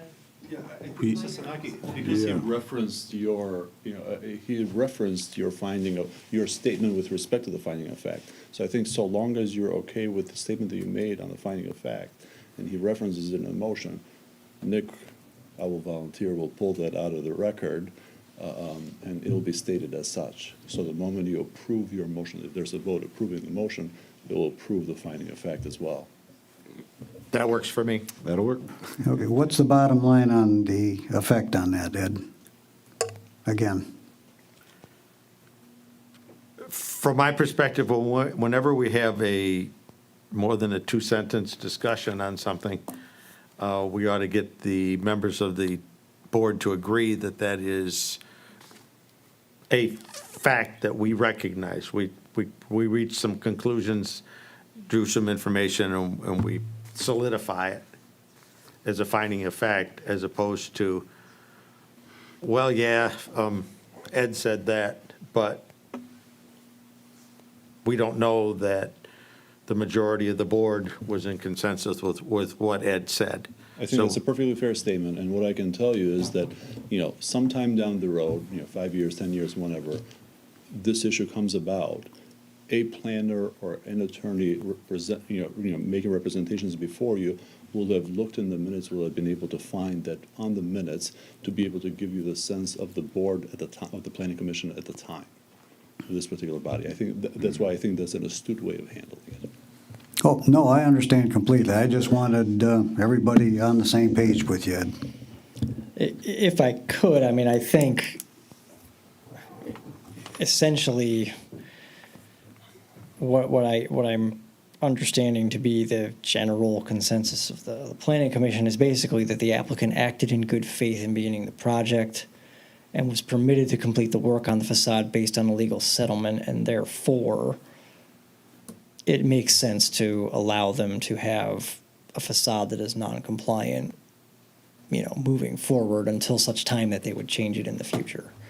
Does that sound basically like what the planning commission is thinking? Is that? Is that what you're looking for in the way of wording? I recognize that, but I think that the second part that was under considerable discussion is that because we recognize it as a maintenance-intensive execution. Oh, sure, yeah. The owner needs to understand that because he will have to do the maintenance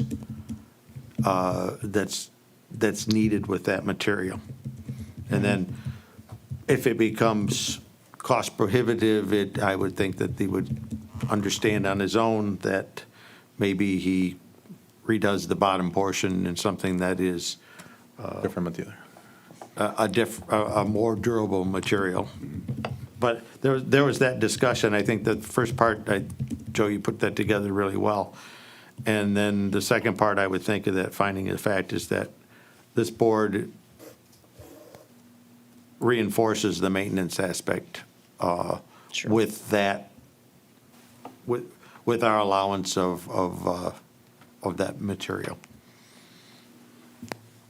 It would fall under our ordinances of that buildings must be maintained. Yes. So Right. So if adding it to the motion, you're comfortable with the wording now? Because we're all going to be agreeing on that. I think so.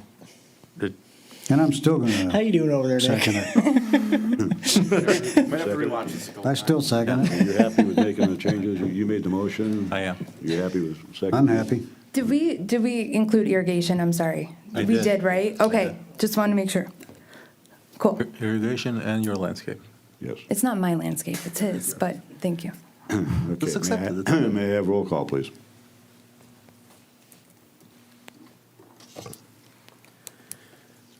Mr. Pernick, Yes. Ms. Redmond, Yes. Mr. Sinaki, Yes. Mr. Watson, yes, Mr. Fitzer, Yes. Mr. Cusero, Yes. Mr. McHale, Yes. Mr. Nushai. Yes. Motion carries. Thank you. Thanks.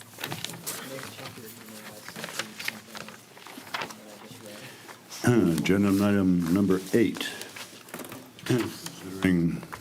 Consideration of a site plan approval for 650 North Rochester Road.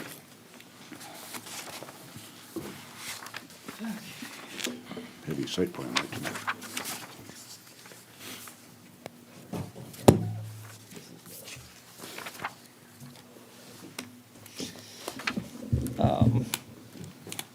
All right, so 650 North Rochester Road. You've probably driven past this 100,000 times. It's an old automotive garage on North Rochester Road on the east side of the street. It's a .66 acre site. It's zoned I-1 limited industrial. And the building has a footprint of about 7,800 square feet, and there's another 2,700 square feet on two small second stories. There's like one at the back and one at the front. Site's, pretty well paved, like a lot of the sites over there. And it's got I-1 zoning to the north and south and across the Rochester Road to the west. To the east and most of the south is R2. And there's some homes on that property. The other uses are industrial. So they're proposing some changes to the facade and the floor plan, and they're planning to seal and paint the parking lot. So what you probably noticed is that the floor plan includes 11 grow rooms for primary caregivers. And as you are all well aware, we recently forwarded an amendment to the zoning ordinance that regulates caregivers to council, and council held its first reading. We reviewed this with the city attorney, and basically the opinion we have is that because the application was received prior to the passage of the amendment, and actually it was received prior to setting the public hearing, it has to be handled according to the regulations currently in place. So as caregivers aren't currently regulated, the use of the building isn't at issue in our review and the discussion of the application. And a motion of approval has to focus solely on the exterior improvements proposed for the site. Obviously, we can discuss that further if you need to, but I'll get through the rest of the review first. When we look at the setbacks of the building, they're compliant with our ordinances, except for one little front corner of the building that's a little closer to Rochester Road than is permitted, but they're not proposing to change that. It's an existing nonconformity. They have 20 parking spaces.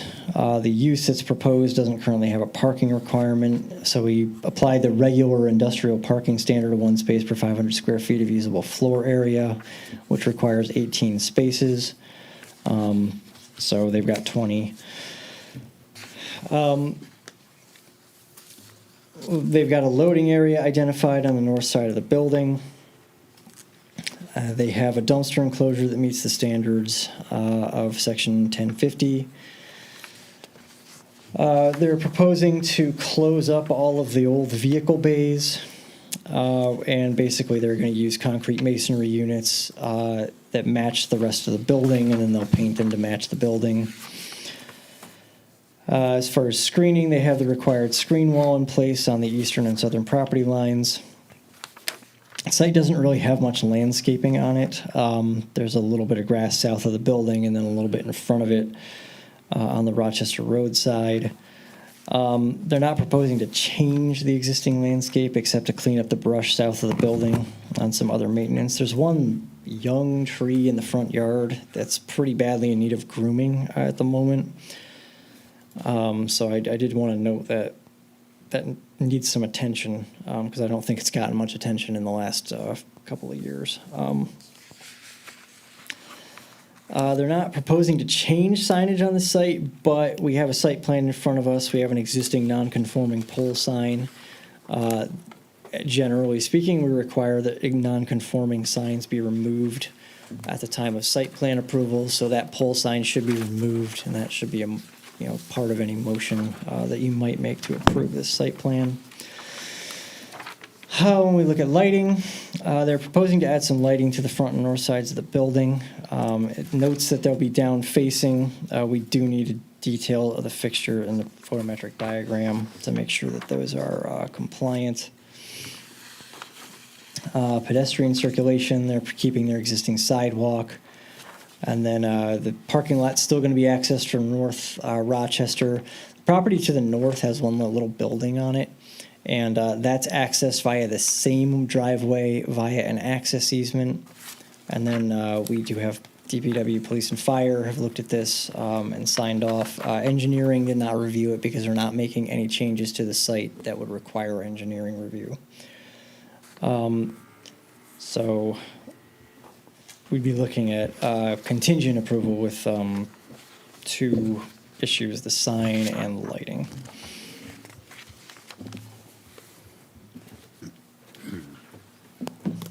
I need a clarification, please. Isn't this on the corner of Rochester Road and Hendrickson, which is almost to Elmwood, not south of 14 Mile? Yes, it's north of 14. Yeah, it's north of That was 14. I saw that too there was one part where you said it was south of 14, but it is north. Yeah, it's north. Yeah, okay, Yeah. yeah, that's just a mistake. Yeah, it's north of 14. Yeah, this is. There's actually not really an intersection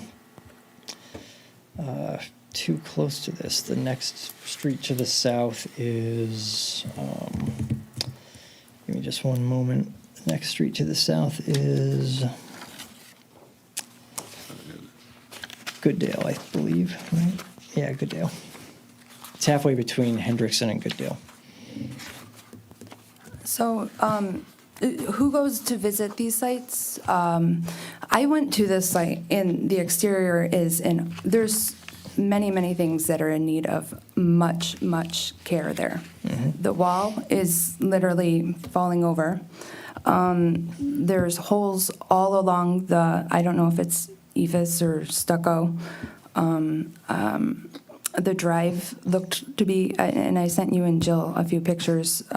See him. But there's a lot more than what I saw written here. I don't quite know where to begin with that at, but I definitely think that there's a lot of work that's needed at this site. Mm-hmm. And in terms of sharing that drive, what is the other building that's just north? What type of? Advanced solar. Yeah, it's solar? So they yeah. sell, are they a merchant retail type? They sell tinted windows, stuff like that. Like they do signs. Yeah, so I'm just wondering, do they have, people coming there, or are they traveling out? So is that parking lot shared, or just the driveway? It's just the driveway, and then there's a little bit of parking on the Advanced Solar site itself.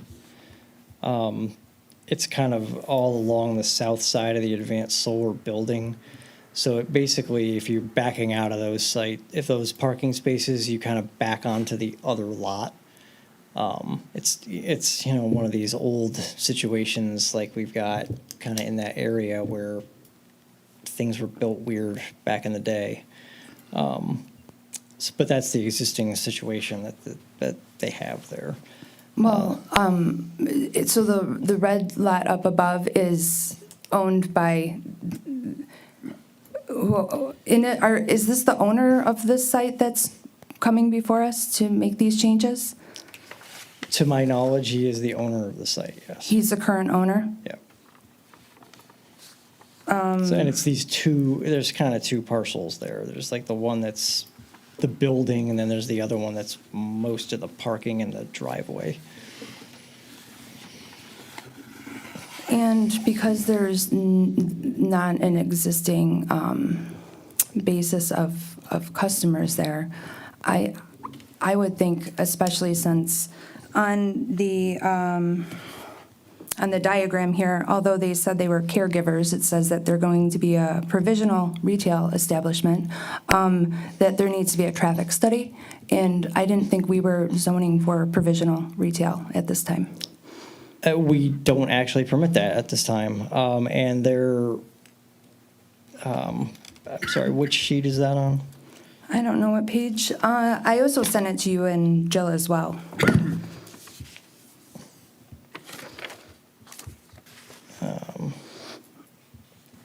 It would be, let me see. It's the one that looks like this. If you see the pictures I sent you, I kind of I was able to zoom into that, and it's labeled as a provisional retail. Where's that?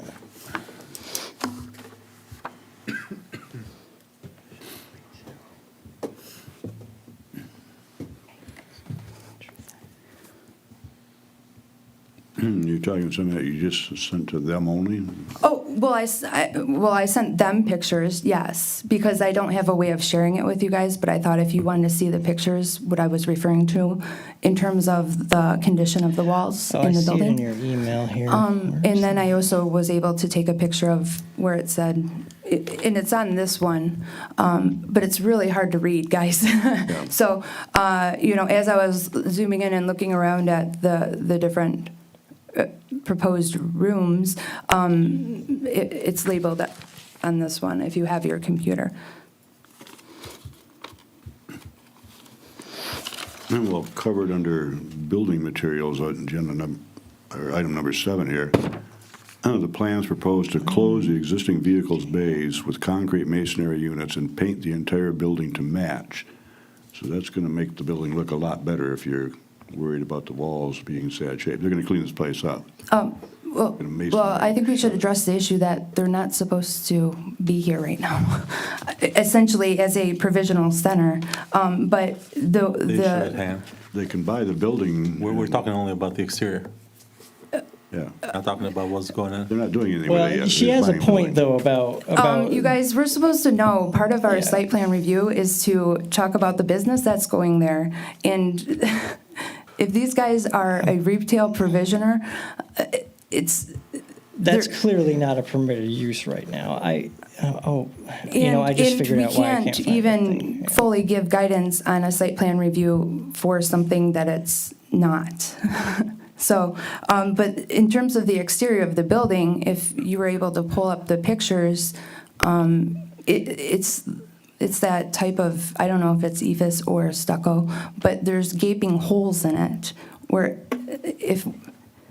if we were just talking about having it replaced on this building that's less than a year old, I think that it's pretty much well triggered here to get some work done on the exterior of that building.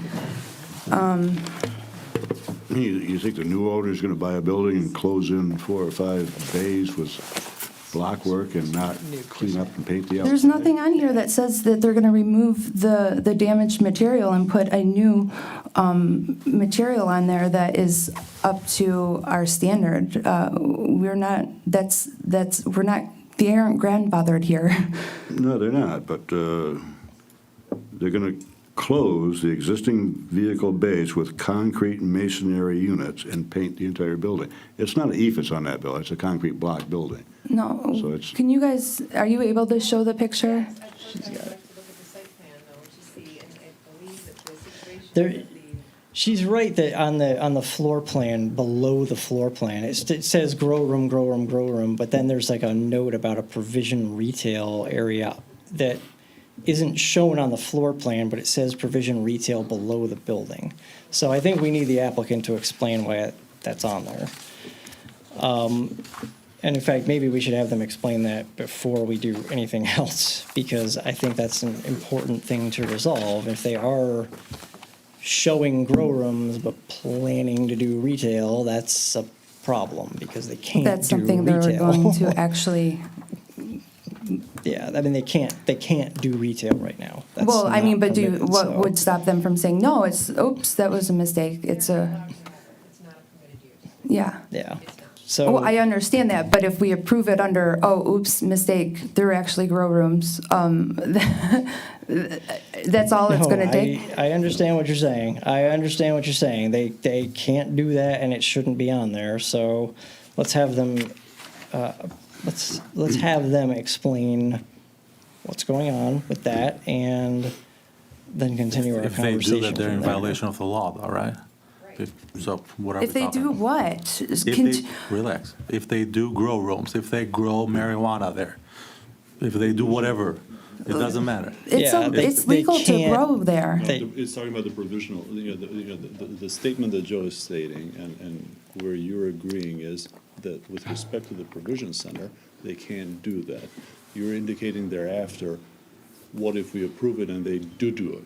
Well, if we approve it and they do go about doing the provisioning, the sale, the retail provision, that would be illegal activity. So it's not up to this board to deal with that illegal activity. We have the police for that. No, but by the time they No, finish the. It's not, no. No, it's That's a not. true statement. Not That's our- the end of the It's conversation. not our ground. Well, that's not the end of my conversation, though, because. Well, it is because it's a done. It's illegal at this moment, but it might not be illegal in 2 months. Correct. When they would be completing that activity. That's a different, that's not up before you, though. Okay. Yeah. It's But just that's not up gonna, they wouldn't have to come here and get a site plan We're talking about a review. hypothetical. We're talking about a It's not hypothetical scenario. hypothetical, it was written on their plans, and then they wouldn't have to come back in front of Respect- site plan review. Respectfully, you're incorrect. Yes, you're correct to a certain point, but the extension of your argument is incorrect. You haven't You're- listened to my argument, though. I beg to differ. I haven't completed it, because we're not gonna be able to review the provisioning center possibly under a site plan review, because they won't need to do one at that time, because their work would be done. No, that's No, not that's correct. not. Okay, so what would trigger not- that to happen then? Yeah. It's not before you today, though. We're engaging, and that's the point that I'm making. We're engaging in a hypothetical conversation. I think the better route is to deal with the issue before you, allow the applicant to address that particular issue that you notice on the application. That's the way to resolve it. That's the way to move forward. Not to have a hypothetical conversation about what would happen if they commit illegal activity down the road. I'm Thank not you. saying illegal activity. No, you're not. I am saying that. I know you're not saying that. I'm saying that. We can't Okay. predict the future too, right? So we don't know what's gonna I'm happen. sorry? We cannot predict the future too, what's gonna happen in 2 months or a month. Right, I Right know, now? yeah. Is the applicant Yeah. here? Would they, If you do, then you're in the wrong business, if you can predict the future. I might be. Mark my words. I agree. can we please have your name and address? Good evening, everybody. My name is Kamal Tolia. I'm the guy who's done all the drawings, so I can definitely answer most of your concerns. So you're not the owner, you're the architect? I'm not, I'm the architect. The yes. architect. We have one of the owners rep out here too with me. So. What's your name? My name is Kamal. You're an architect? Yes. I couldn't find you as an architect. Oh, I did all the drawings. I submitted all the drawings. Page A1. A1, yeah. But are you the architect or the designer? Designer. Because the architect that stamped John it Denoyan. was. Yeah, he's my partner. Okay. He's not here today. So you're the designer, not the Yes, architect? yeah, Okay. yeah.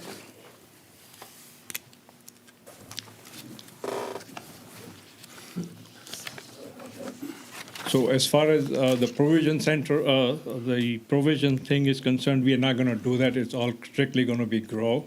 We have 11 grow rooms. We revised the drawings and submitted, but it was probably a little bit late, or you probably got the original drawings and we were told to correct, to take the provision part of it out and redo that part as a grow. So everything is going to be a grow. We don't have any intentions of creating any provision center out here. And we were just here for the site plan approval, so we were still planning to go through another set of documentations to get the building permit and everything, so that, and it would have been caught up at that point if we were gonna do anything out of, the ordinary out here. So that's basically, as far as the provision center, the word is there. I know we have it on sheet A1 in the site summary. That is what we had submitted the drawings in the earlier stage, and then I forgot to take that one word out of the site summary section on sheet A1. Okay. And as far as everything is concerned regarding the cleaning up and fixing up the building, this building has been vacant for a long time. It has been not maintained. So obviously, you're gonna see some, nicks and dents and views. And of course, we're not gonna keep it like that. We do have intentions of fixing it up and making it look nice, Are you going to be removing that? I'm sorry? Will you be removing the surface of the building in the front? No, we'll fix it. There is no reason to replace it. I don't think that that's a Because material that's on okay, our so list. let me clarify that part, where the EFS part comes, is we have a two-story building on the, along, the part on the Rochester Road site. That is a two-story part, and it was being used as an office when it was a Michelin auto tires repair shop or whatever it was. So the two-story building it has EFS on it, on the front along the west side and the north side. So that's what we are planning to kind of, it's not in a bad shape. Of course, it needs a little bit of fixing up. So we're gonna go back and fix it up and recolor, change the color of what we have there right now. So that's our intention. It's outside of the district, so is he allowed to scrape and replace EFS? Or does he have to stay 10 feet off the ground because of the ordinance now? They could be required to replace the EFS with a compliant material within 10 feet of the ground. Within 10 feet of grade, they could be required to replace it, yeah. Okay. When was your site submitted? When did you submit it as a provisional center? I think that was done last month. So you were grandfathered in as a provisional or as No. a caregiver? As a caregiver. No, they were informed that a provisioning center or retail area was not permitted. And I guess they did not remove that note on their floor plan. At the bottom of the floor plan, when they redid it, is entirely grow facilities. And when was the corrected site plan has already been provided or not yet? Do you guys show? Well, we have the corrected floor plan, but the note about provisioning is at the bottom of it still. So they've got to correct that. For our purposes, for site plan review purposes, is it a document that has to be does a site plan with, these schematics, et cetera, does it have to be ultimately prepared by and stamped by an architect to be considered by our board? Or can we Yeah, it does. consider? Okay. This one is stamped by an architect, what's his name, Doy? Well, you said it was, right? You said the first one was Yeah, stamped by the it's- architect, yeah. and then, Yeah. okay. Yeah, but you're right, the one that says provisional center is stamped by the architect. Okay. Yeah, Yes. it is, yep. And are both provisional and retail, they're both not permitted Those under are our not ordinance? permitted, those are Okay. not permitted Okay. under our ordinance. All right.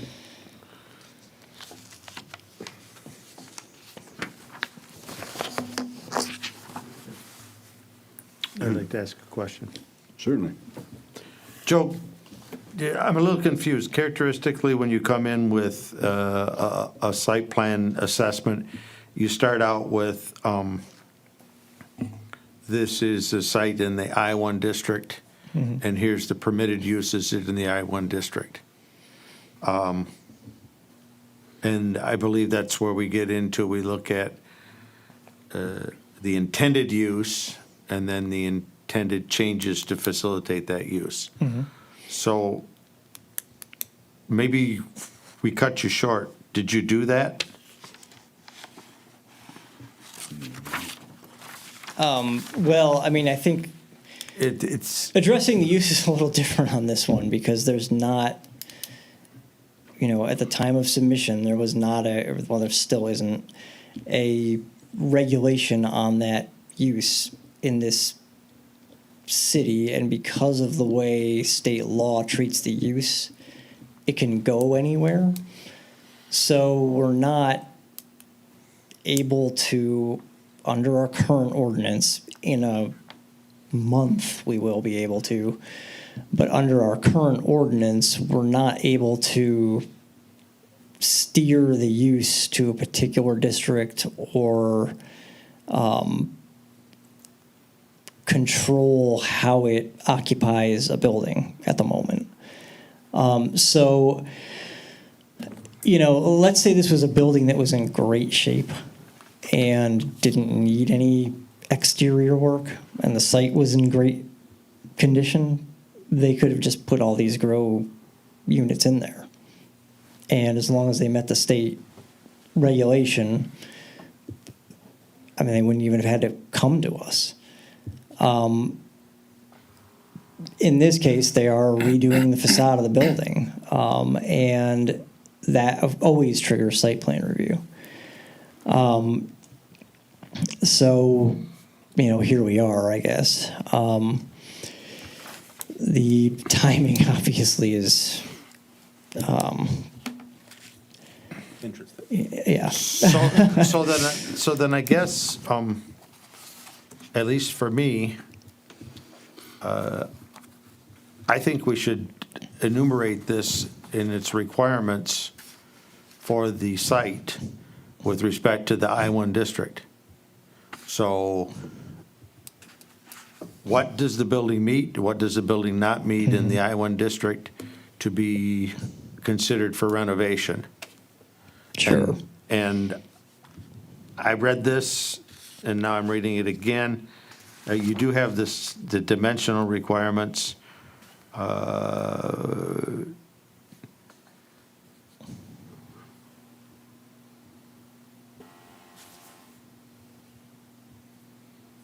18 spaces would be required. So that's the parking. That's parking. There's a yeah. loading, there's a trash enclosure, there's a building material. Yeah, and the building material, you can require that they, within 10 feet of the ground, they replace the ephes with something else. And I would recommend that you do that. And Yeah. what landscaping is required in an I-1 district?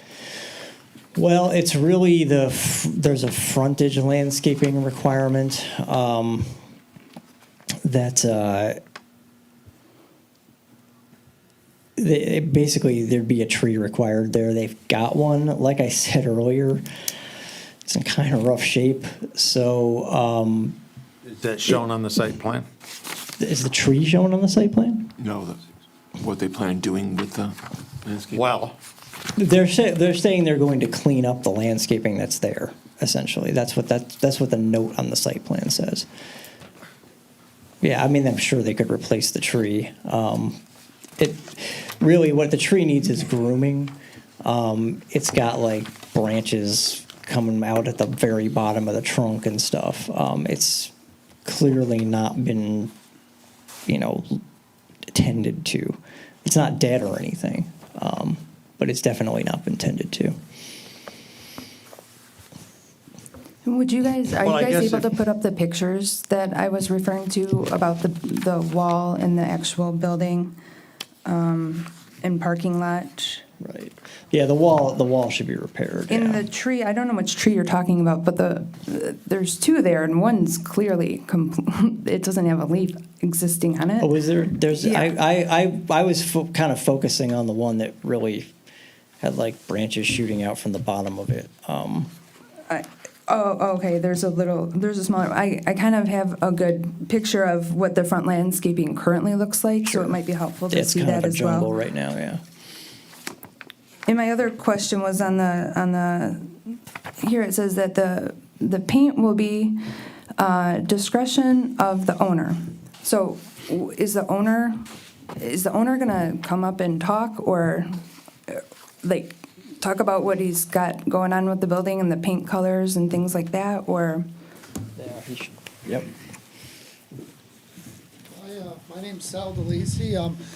We plan on taking, there's some foam ephes in the front of the building that's been damaged over time, either with the tire company that was in there.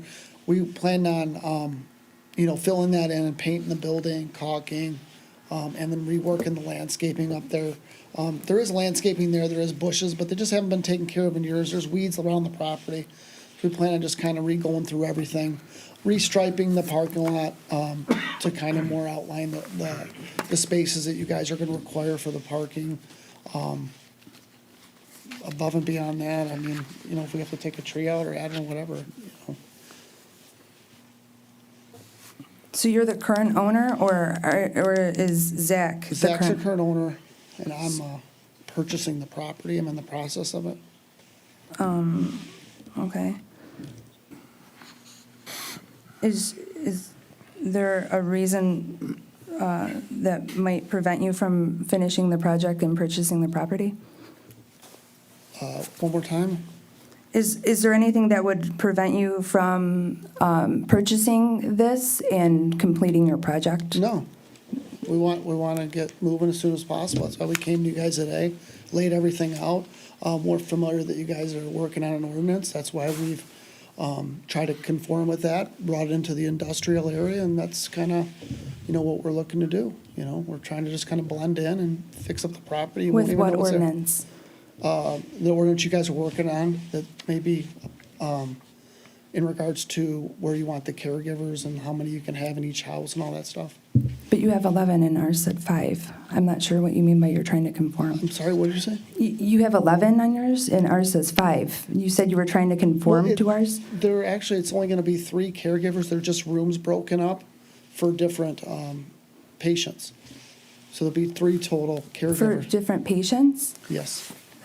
You're going to allow patients on your Can't site? talk No. about this, Mr. Chair. We're talking about this building only from the Yeah, outside. Yeah, I think we're kind of getting offline here. Yeah, yeah. Point of We're order, we're please. looking at a site plan approval for a building. Yeah. Irregardless of what goes in there, it could be a daycare. Well, he just center. brought it up, so I was just wondering, he said he was trying to comply. So I didn't know what he meant by comply I with. think we're wandering too far off the, Okay, so what color is your discretion on the exterior of that building? We'd like to do it gray. would you have any problem, when you're redoing the front, I didn't look at it closely, I went there today, but I didn't look that closely. And you said there's ephes on it, would you have problem removing ephes up to 10 feet and replacing with something? Yeah, we would figure out maybe a different material to Because use if that's- that would make a difference. We don't allow that now, so. I think there's a concrete block underneath it. It's tired. It's. Right. So there's a landscaping there. On the front, so I'm It's not just a sure bunch what- of grown up, overgrown grasses in that little middle area.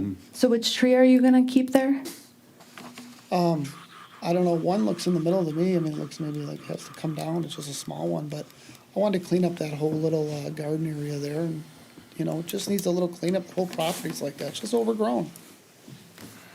I don't think it has, nothing that really has to be changed on it, it just needs to be, you know, maintained. Do you know what type of landscaping hedges are there now? There's something along the building. Oriental grass, or? I don't think that's normal grass, I just think it's just like overgrown grass, but maybe it is. But you would like to keep it, you said? No, I'd like to take that down, that whole little round area where those blocks are, clean that up, and then obviously trim the bushes along the building that are overgrown.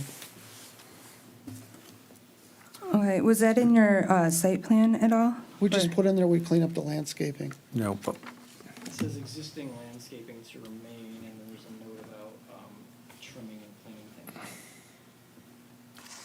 Would you have a problem with getting a little bit more detailed in what you're going to do with the landscaping on the front of the building? Sure, we'll trim back the bushes, and if there's a dead tree, we'll take it out. Maybe your designer, is he Yeah. weighed in on your landscaping at all, or? I didn't think it needed much beside just, we plan on going in there and, you know, making the place, freshening it up. It's tired, it just needs, you know, everything trimmed back and. Mr. Chair, we've had a lot of great discussion here tonight.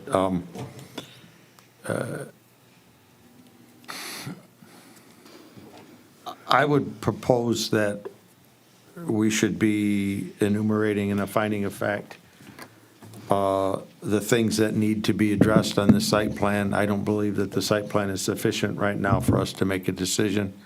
I think we owe it to the applicant to indicate what on the site plan is not sufficient, and then that I would propose that we table this until we have a updated site plan addressing these issues.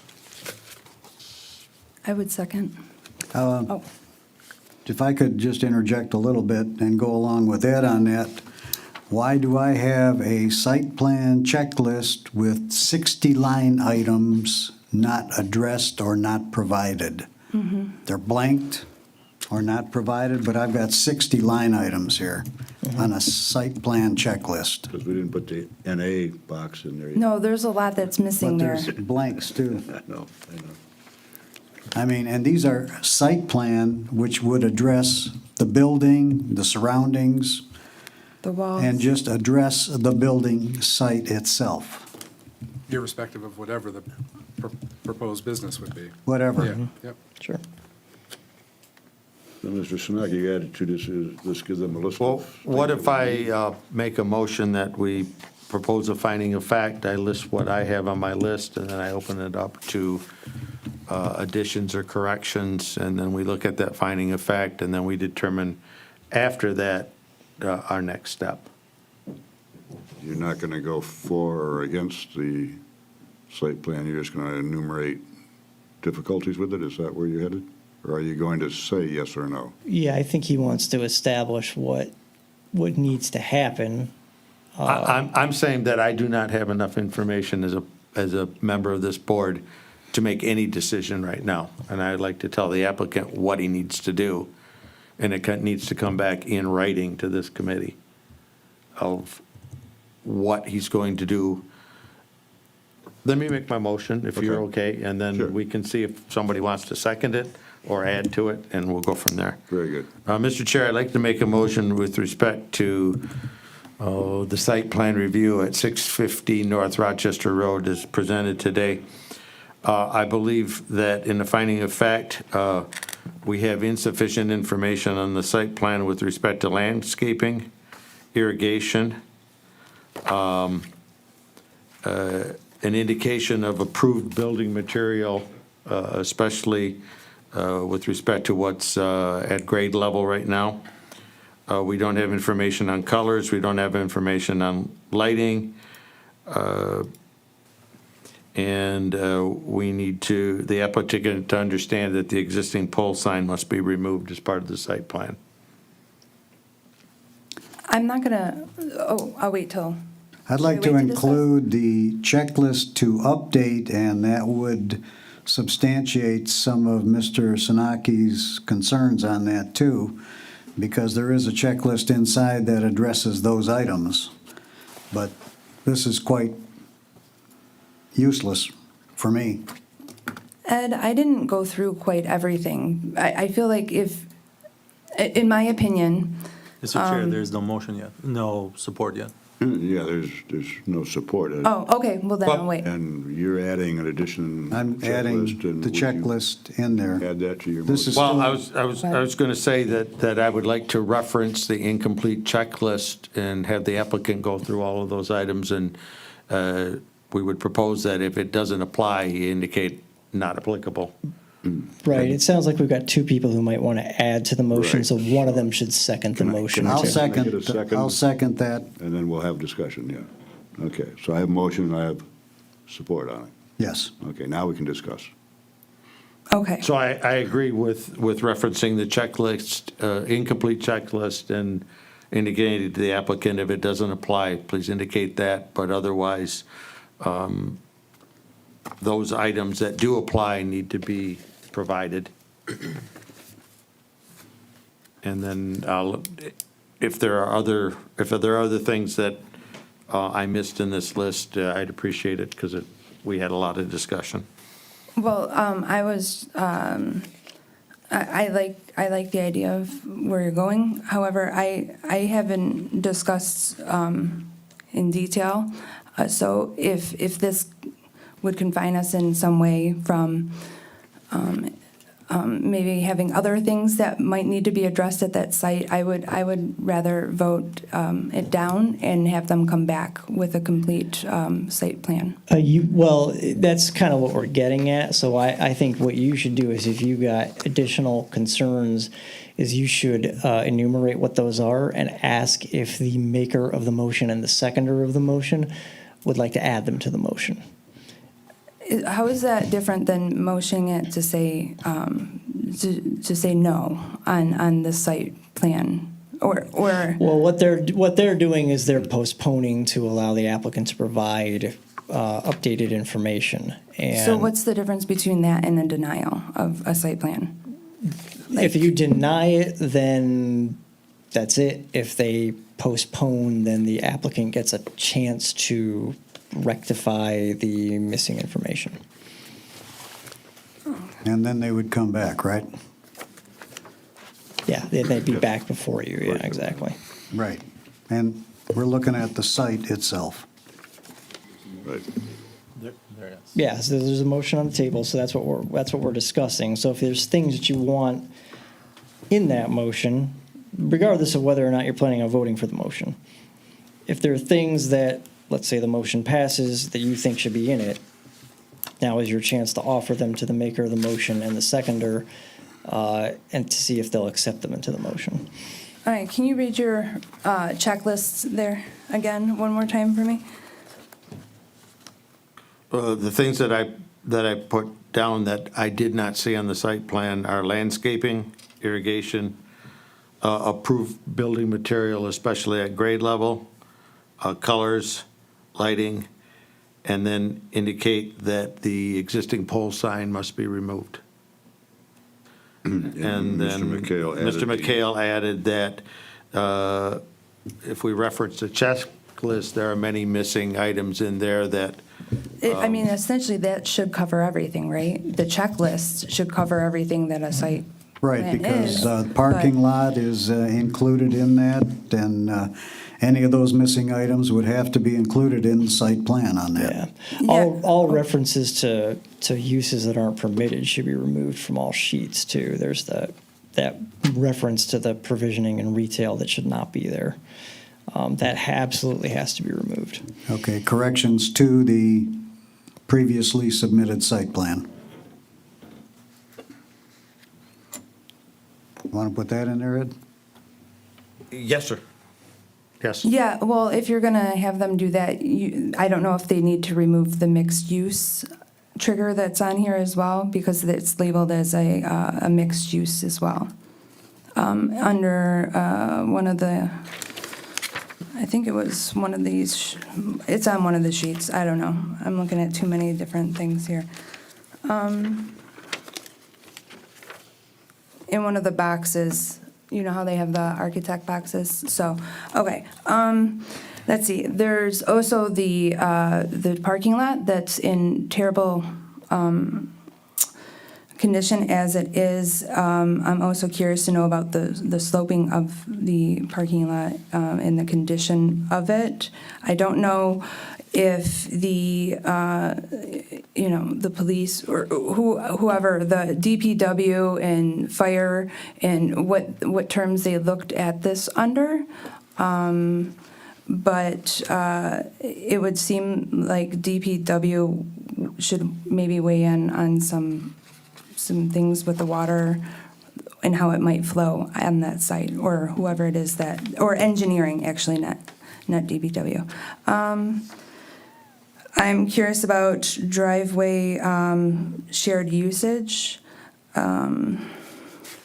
So we don't need a PUD.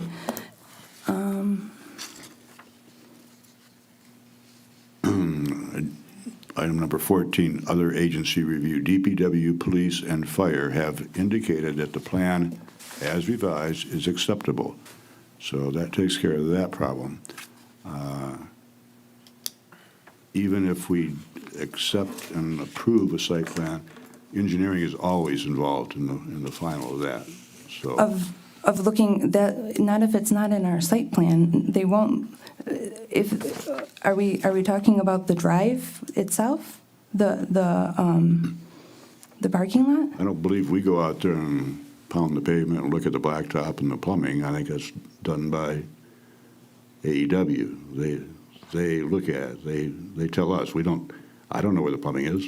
Wait, No the idea. plumbing? I'm not talking about plumbing. Any plumbing or any concrete work that has to be done. On the parking lot? Yeah. Oh, okay, we just got done talking, we talk about parking lots all the time and whether or not they're in bad condition. Are you telling me that that's not part of our oversight? So you want to add that to our list of, I'm reading all the things that stood out as asked. okay. All right, that's where you're at. Okay. Unless, Continue then. okay.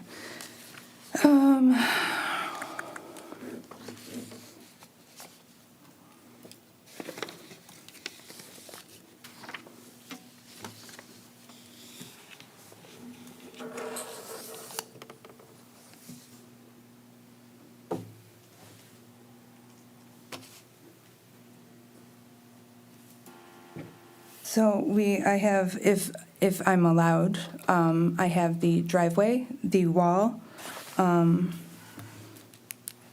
The screen wall? yeah. Did you see the pictures of it? And I don't know if it'd be helpful for members of planning to see that as well, just so they don't think I'm being overzealous on a wall. Also, there was, they labeled it as a soil that's close to the road, the easement between the sidewalk and the road. But that seemed to be, it looked to be more concrete than soil to me, and also had a lot of disrepair in that as well.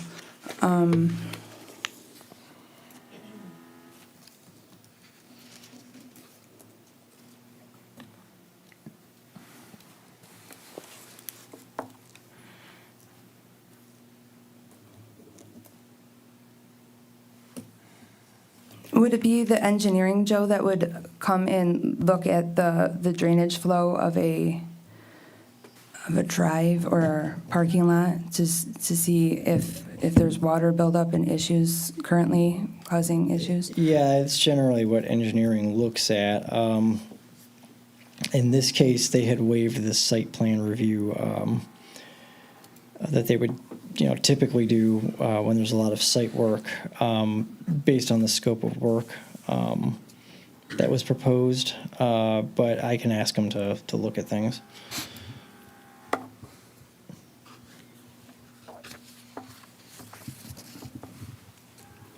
Anything further?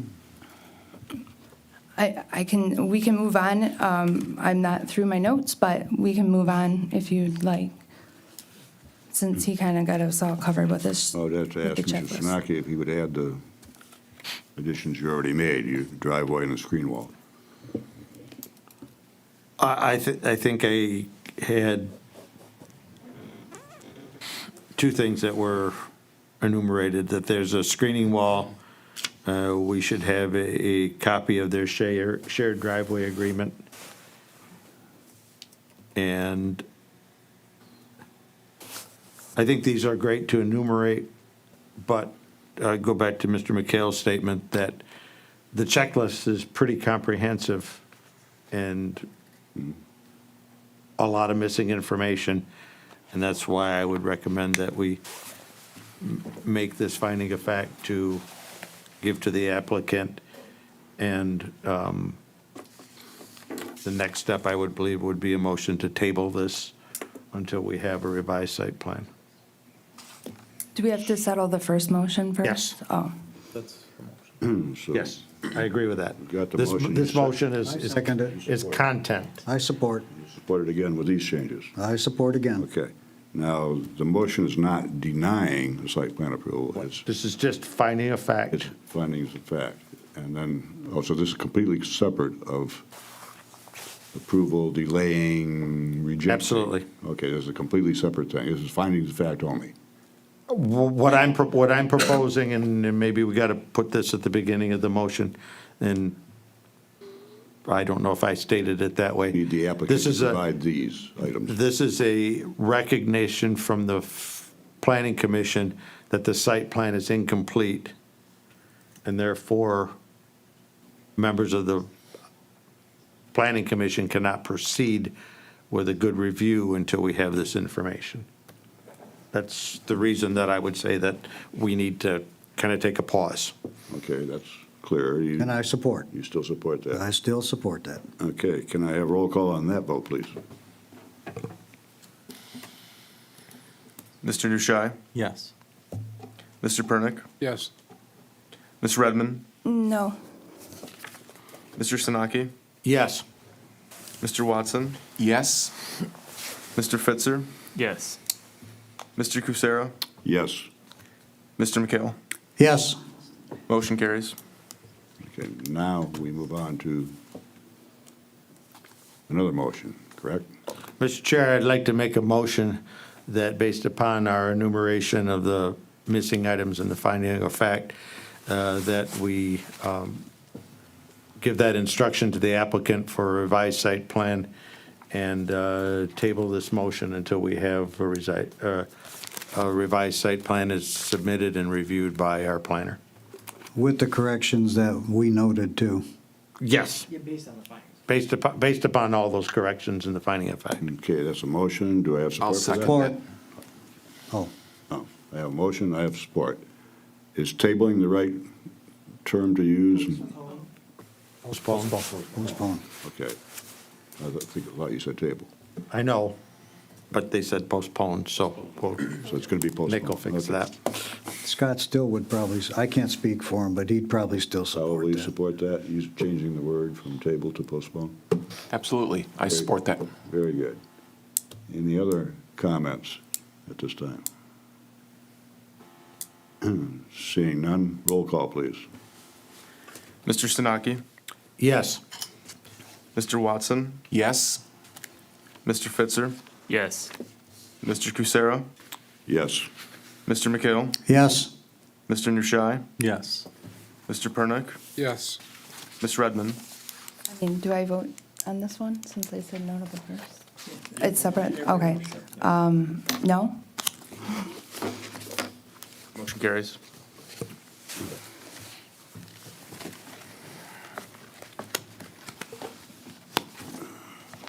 Thank you, gentlemen. I assume we'll see you again. Agenda item number 9 is other business. Mr. Chair, I have some other business. Oh, very good. From the last meeting that we had, the talk that we had about marijuana and the motion that I made to table all discussion for the second part that we had. After some thoughts that I had about it and some potential issues that I see, I would like to make a motion to withdraw my previous motion to table the discussion of marijuana zoning. And we start talking about it immediately with the preview of this body, which is zoning only, not about anything else, because that's what our purview is. Would it be proper to do that, or would it be proper to add that to our next meeting agenda? Mr. Chair, you can do that. If there's a second, obviously, and a vote to do so, certainly you can bring it up. Okay. You can address it. I believe the motion last time was to table it to Hold discussion. to hold the discussion. After the After election. the election. And Yeah. I suppose you can have the discussion with respect to zoning. There's nothing to prevent you from doing that. You'd have to go back on your notes from your prior meeting, obviously. Well, As would we. Well, let's see how people feel. Someone want to second the motion that we open up discussion tonight on it, or there's, I mean, I will second it. Yeah, I will second that motion. okay? When is our next, so when would be our next opportunity? When's our next date? So 2 weeks from now, November what? November 9th. I'll do that one for the microphone, November 9th. And since I seconded, can I also, I'll wait till we complete that motion then. Because, yeah, I'll wait till we complete that and make my own. That's fine. What do you mean, complete the motion? Could I ask for a clarification on what topics you thought you wanted to discuss yet tonight? Yes. The problem that I see is that if we delay after the election with the petitions that we have, there might be some issues for the city should one of those petitions pass. And I think we need to be prepared for it with zoning. And this is, that's what was in front of us and what Joe was explaining to us that time, and the attorney was saying also, that I think it will be best for us to talk about it and discuss it and potentially come to a resolution with zoning. Where do we like to put those facilities at? Well, it's 10 o'clock, so we won't discuss very much tonight, right? But I do support your emotion, because what we need to do is to set a public hearing so that we're actually listening to the citizens of Clawson and allowing them to give feedback, because there's limited time for that. Sure. And My only issue is that should one of those petitions prevail, and they come the next day to come here to get a license, what does staff do? well, that's an issue as well. But I'm not saying I want to amend your motion to only include that, but I'm saying if that's untabled, my number one priority is to make sure we have a public hearing set, because we need 15 days. And if you looked at the timeline given in our last meeting, we don't have a lot of it. And that's what's most important in terms of getting Those feedback. aren't those reticent? I'd like to make a motion that we extend beyond 10 o'clock. We have a motion still.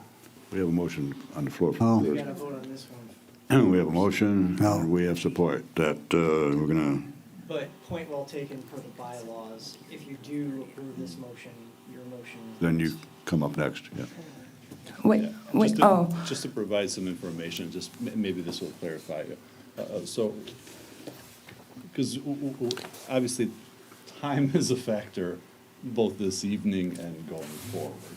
And it makes sense that this issue be discussed by this board sooner rather than later. The election is close, though, obviously, so we're not, in many respects, that is there. How about a workshop? Well, it would be a workshop, but there's two options, I suppose, that the board can have. One way to think about it is that your next meeting will be November 9th. That would be the review. It would be a regular meeting. It's a regular Okay. meeting. So you would have, I don't know what else is on the agenda, but you may have other items on the agenda. Joe, do you know? Nothing at the moment. And maybe we keep it that way. Except for possibly you guys Possibly, coming back. yeah. And maybe we keep it that way. So so then we're not going to untable the motion then? well, I'm just All right. providing you some information, Oh. and then the board, you can make the determination at the end. So if you have this item, to the your next regular meeting, which is November 9th, then you would set a public hearing that would have to be set. It would be scheduled for November 30th, okay? Which is the fifth Tuesday.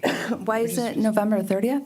It's the fifth Tuesday, just for the 15-day notice requirement. But why can't we schedule it today to You be? could schedule it today for the meeting after the 9th, Oh, so that would be the the third, okay. 23rd. Oh, Which is Thanksgiving week Yeah. oh, also, I don't know. But that, unless you discuss it tonight, I mean, you could still set the public hearing and you could still discuss it on the 9th.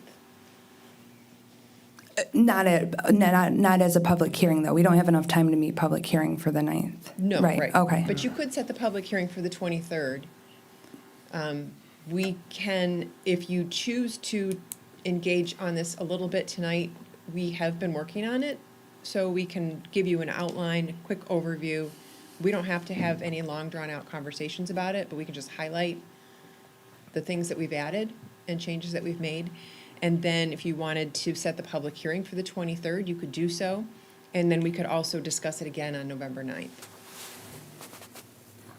A lot of dates that I'm throwing at you, but Okay, so I have a motion on the table. The motion is only to withdraw my motion that I did previously, not to approve or deny anything else, just so we're clear, right? Say that one more You time? only want to withdraw what you've already, It's to withdraw my motion that I did last meeting, which was to table all discussions on this issue.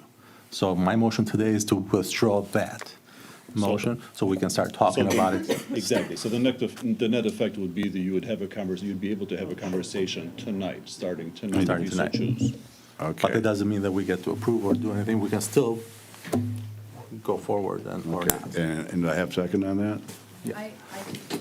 I did second it.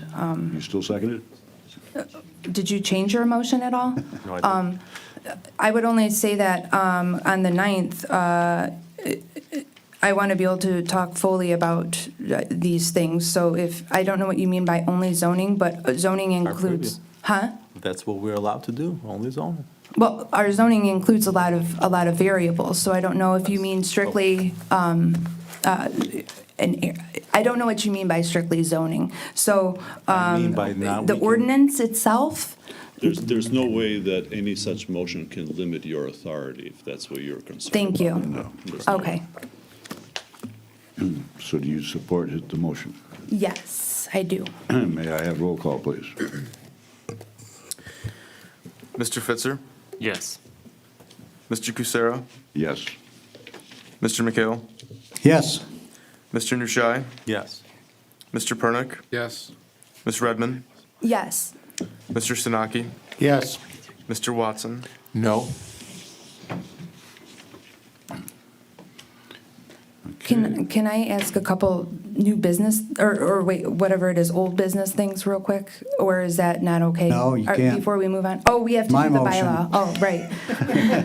Okay, go ahead. It's out there. To extend the meeting beyond 10 o'clock for tonight's Planning Commission.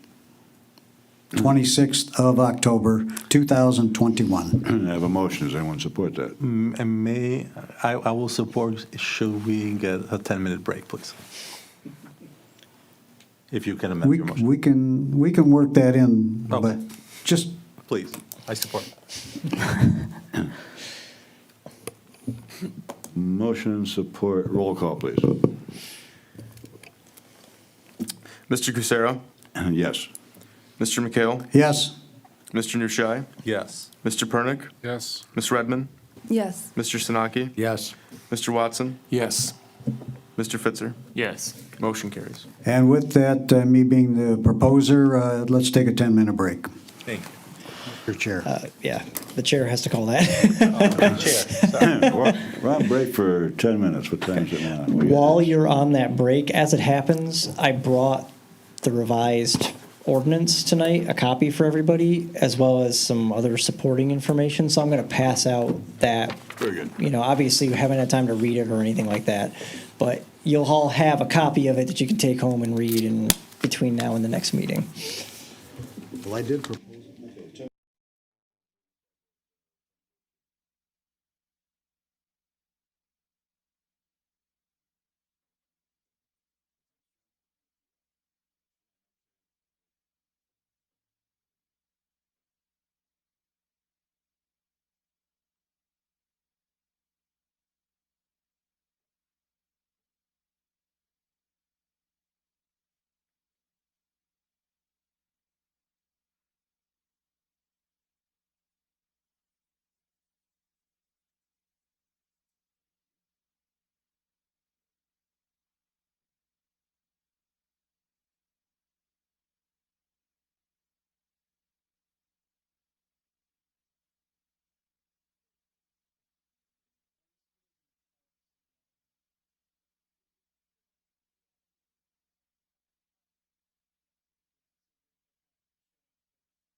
Evening, we finished our 10-minute breaks. It's 10:13. I will open up the Planning Commission meeting again.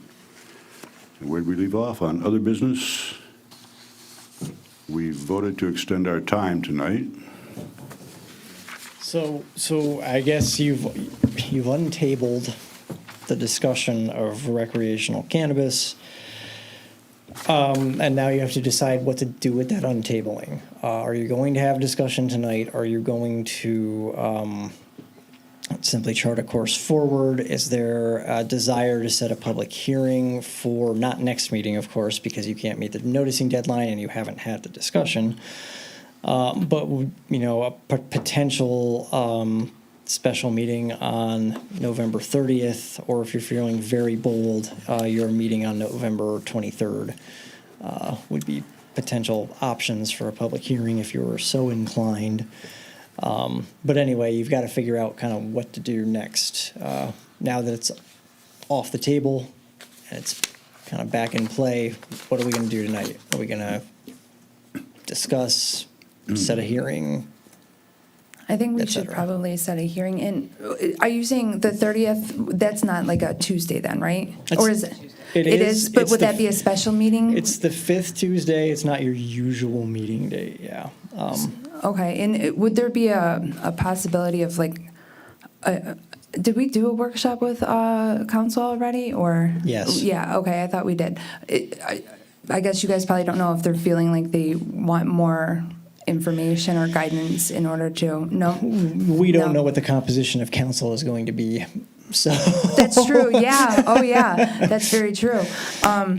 So I would really like to be able to put in a public hearing at least tonight and kind of get an overview of what we might be discussing at our next one, along with a special meeting at the 30th, if that's just my input. Yeah, so basically, there's two dates, the 23rd and the 30th. We could make the noticing deadline for either one of them. It's a matter of, if you set it on the 30th, we can have discussion on the 9th and then move forward with our hearing, and still have time to notice for a hearing after the 9th to make the 30th. And then, because you might have some significant changes or something, but then also you could set it on the 23rd and we would notice for it now and, we would have the discussion on the 9th, but you'd already have noticed for the hearing, basically. And I guess I would just add that, the drafts you've seen, this will be, I think, the fourth draft. So I wouldn't actually anticipate a lot of significant changes. There may be some minor changes, some things that we add here and there, but wholesale, huge changes I don't necessarily foresee. If that gives you any comfort in setting a public hearing for the earlier date. So when we set a public hearing, we are not allowed to change any part of the agenda? Like, does this have to, whatever we set the public hearing as? At least 15 days before the meeting, the material should be correct. Can we make any changes to so let's say we have. On the 9th, no, I know, yeah, on the 9th, if we made changes and we posted it the 10th, that would be sufficient, because that would be 2 weeks before the meeting. The publication notice, however, gets published in the paper, and they have deadlines that are beyond that. They don't publish every day, we don't. Oh, it takes right, so we time. can still alter the discussion of the public hearing as long as we have the 15-day period of the public hearing set, right? Yeah, Okay. let's say you wanted to set the public hearing for the 23rd tonight. You could do that, and then we would notice at least 15 days prior to the 23rd. The notice summarizes the effect of the amendment. So the full text of the amendment isn't in there. So if you were to make some adjustments to the text on the 9th, that would be fine. We would have to post that the next day so that there's enough time for people, the public, to review the final language in advance of the hearing. Thank you, yeah, okay. I have a question. Was that the intent of the public hearing, or was the intent just to gain citizen input on marijuana The facilities? intent of the public hearing is just like for any other zoning amendment that you would be making. The planning commission would hold a public hearing and make a recommendation to council. And then council would have that ordinance available to adopt should the need arise Was after the public, election. was public hearing going to be all along, or something that we just came up with this right now? Well, that's what I didn't know what Aaron wanted to do. Was this just to gain input, or was this This just should be the public to? hearing for the ordinance amendment. Yeah, it's for the ordinance amendment, yeah. We're way past anything like about educating public and stuff like that, or anything in And that maybe terms. if it's helpful to remind everyone why we are looking to schedule the public hearing, and that's because we do have an election coming up. And the election could have an impact on permitting cannabis facilities, and in that case, we don't have current zoning ordinance language to regulate their location or their operation. And so to try to get things in place, should anything change in our situation, then we would want to move this along to council for their consideration. Does that So answer? is Aaron making a motion that the planning commission establish November 30th? Oh, for I a didn't public hearing? actually make a motion Who should yet. have made a motion? I don't think we're ready for a motion, because once they kind of clear things up, I don't think we've had enough discussion to make a motion to set a public hearing, because we don't necessarily, we haven't really talked about the amendment, right? Is that, that's what I'm gaining from what you've told me, is that we kind of have to have a consensus more along the lines of what the ordinance might say, not the amendment, the ordinance might say before we set a public hearing. Is that correct? We should probably do it next meeting? And I think you do. I think we've had enough conversation about it that you know what has been in the ordinance previously. You've had you've had 3 drafts. We've been talking about this since March, I believe, or April of this year. So generally speaking, you know where roughly, with some changes that we might discuss, how they may operate with some changes that we might discuss, and the mechanism by which someone would get approved for use. We've also touched on that. We haven't made any final decisions, but the skeleton of the ordinance has been discussed, and I think that just filling in the gaps, you would be able to set that public hearing. Okay, okay. Yeah. Does that answer your question? I'm just. I'm just going the way things happen at work. And I was just saying that we intend to have the meeting on the 30th. Everybody get prepared so that the people who need to be here are going to be here on the 30th. That's all I was thinking that we were doing with respect to the motion. I would expect that on the 9th, we would make the content of the motion that says this is what we are going to present to the public on the 30th. Yeah, but I mean, you can, based on what I've been a part of so far and what I've heard from Jill and Joe as well, I think the conversations that you've had have been, again, we may disagree. I doubt it, but, we may disagree, but it have been sufficient. You've had plenty of conversations with respect to this. And, the skeleton that Jill is referencing is the skeleton of the ordinance that will be presented to you.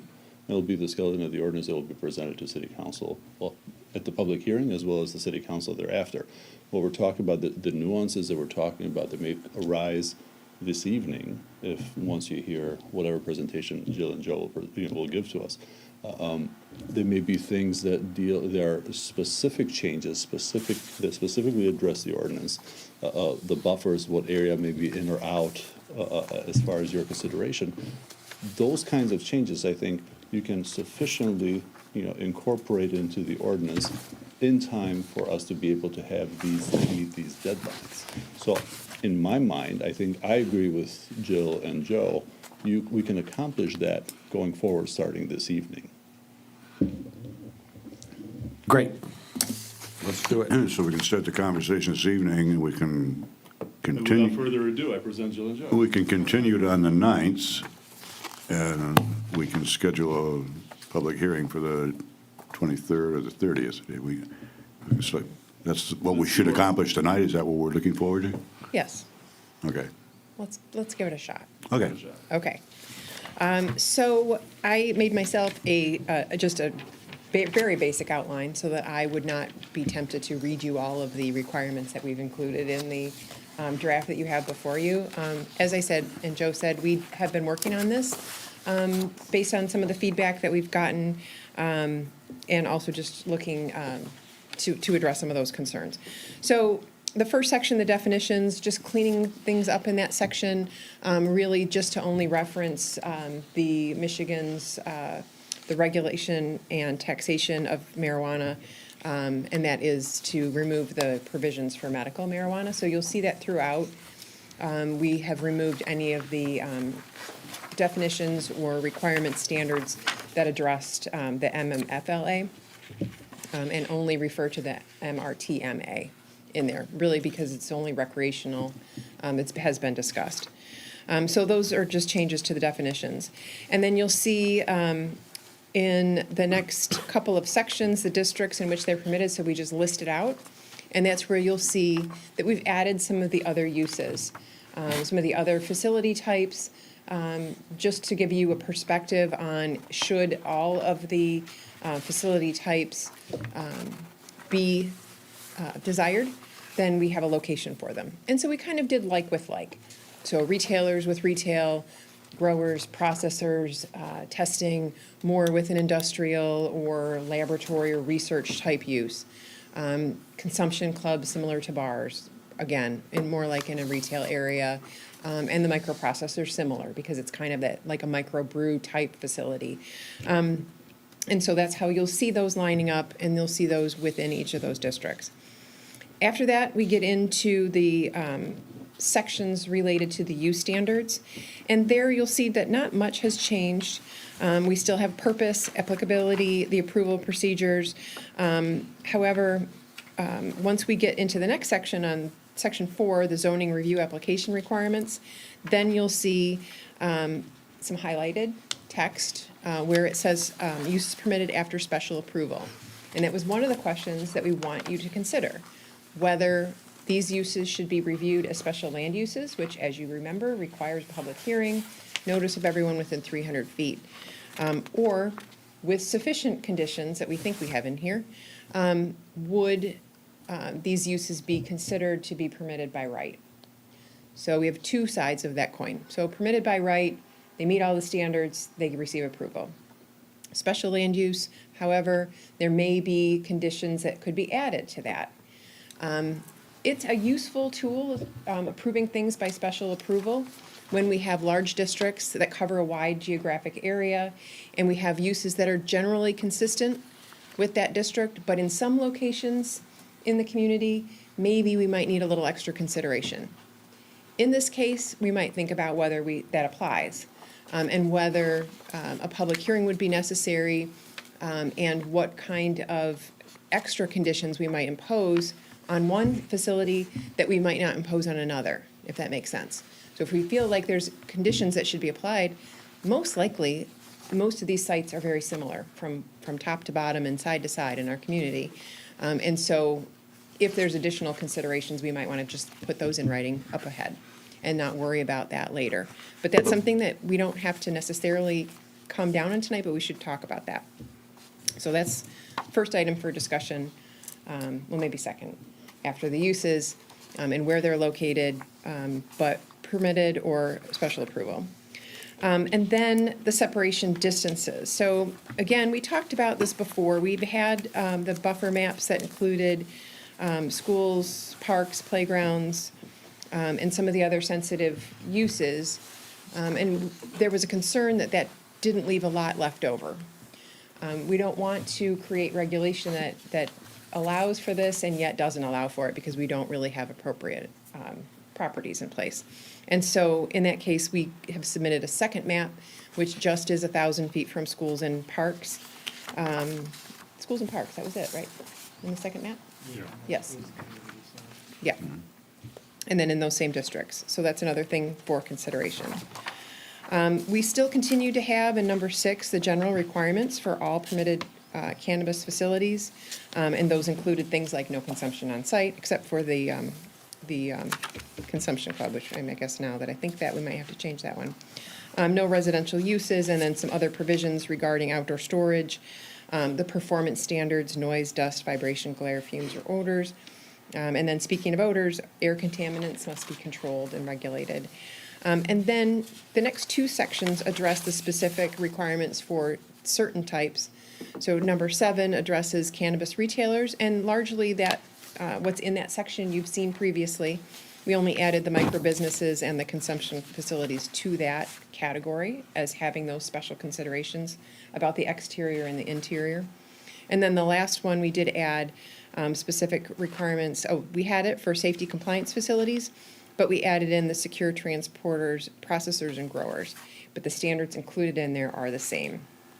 One of the other things that we added was the section number 9, loss of state operating license. So that says if we find any non-compliance with our codes, that we could recommend to the MRA that their state's license be revoked. And then the standard things. We've also included the parking standards. And those are consistent, I think, with other uses that we have in the city. And so that's the brief overview. I've highlighted those couple of areas that you may wish to consider. Primarily where the uses are, if you feel like they are consistent the way we've presented that, and then whether they might be permitted by right or by special use approval, and then the buffer requirements. Do you have anything you want to add? Do you have anything you would like to add? Okay. Happy to answer any questions.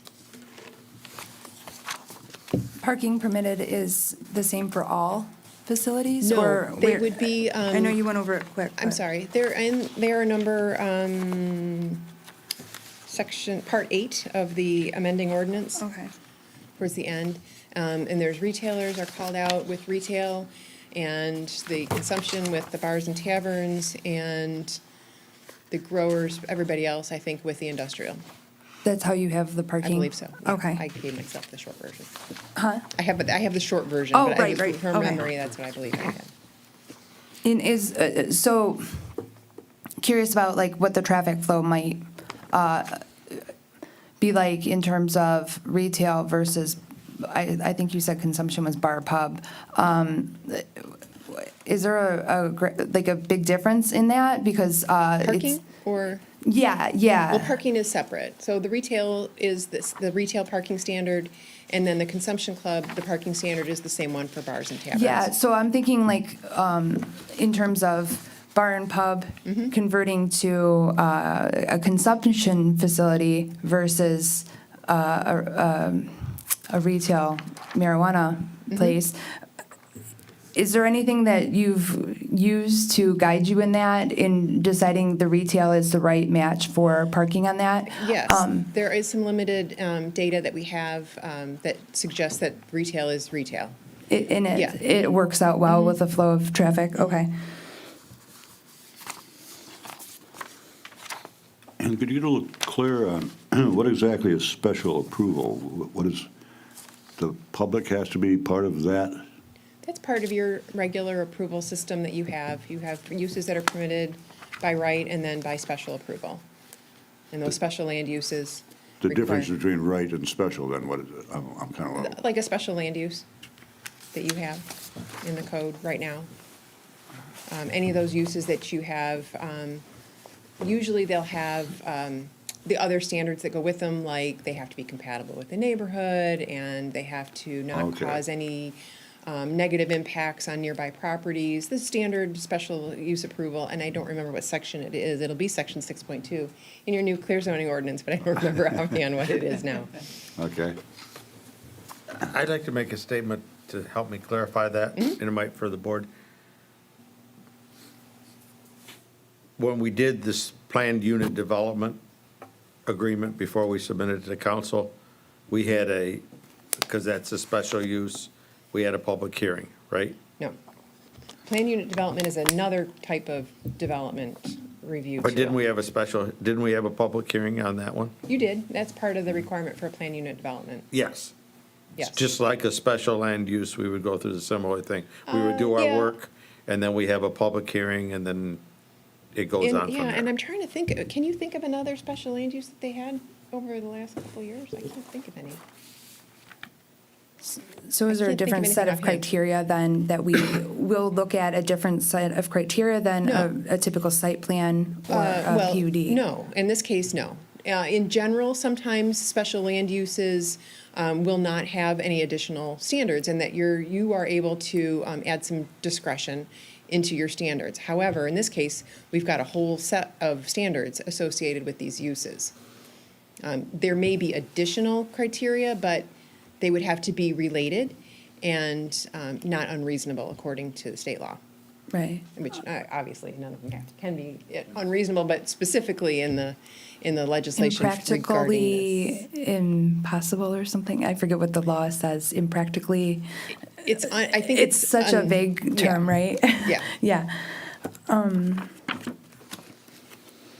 So is there any advantage, what's the recommendation? Is there any advantage to making this special use, or we should just get our ordinance to the best of our ability to detail requirements, and then the planning commission makes certain that the applicant follows the requirements? So we don't really need a special hearing and use? Yeah. I think if the more clear you can be in your ordinance what your standards are, the easier it is for applicants to review them, and the easier it is for you to review them and just make determinations, and the easier it is for the community to understand what's being asked and whether or not a project meets those standards. And the contrast in the concepts, special use consideration or special use approval versus a right. The ordinance or a statute says shall be permitted or shall not be permitted. It's right in the statute, and it's not something, I mean, conditions can be set out as subsets of that grant.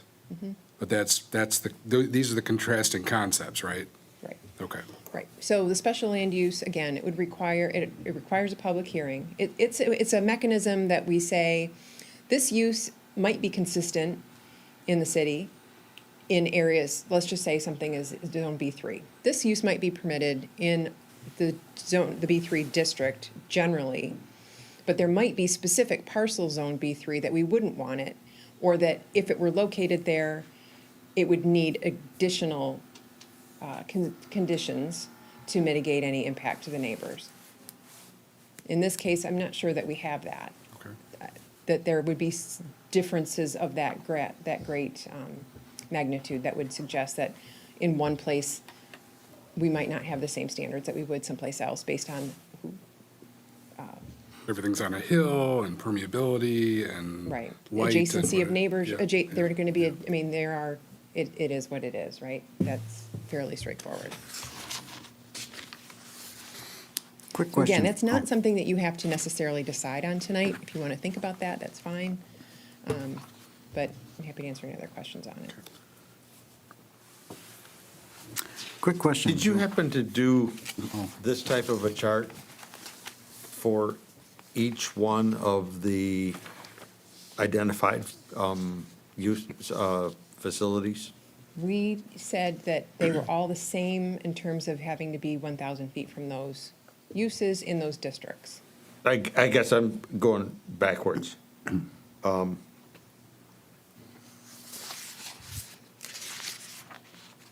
Have we, if we go with the sensitive facilities scenario, is it your understanding that we have zoned out any usages? Potentially. And that's okay?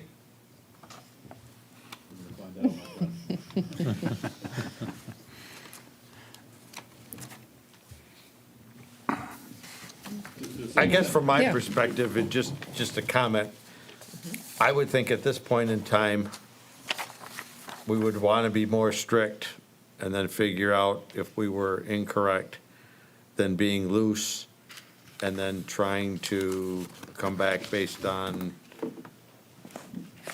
what happens and the public comment as to what's happening. You know, and I don't know that conceptually, I actually disagree with you. I don't.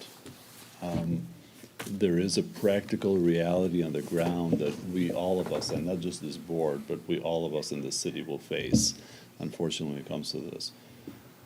And we can't have, unfortunately, a full conversation in this setting before this election this evening.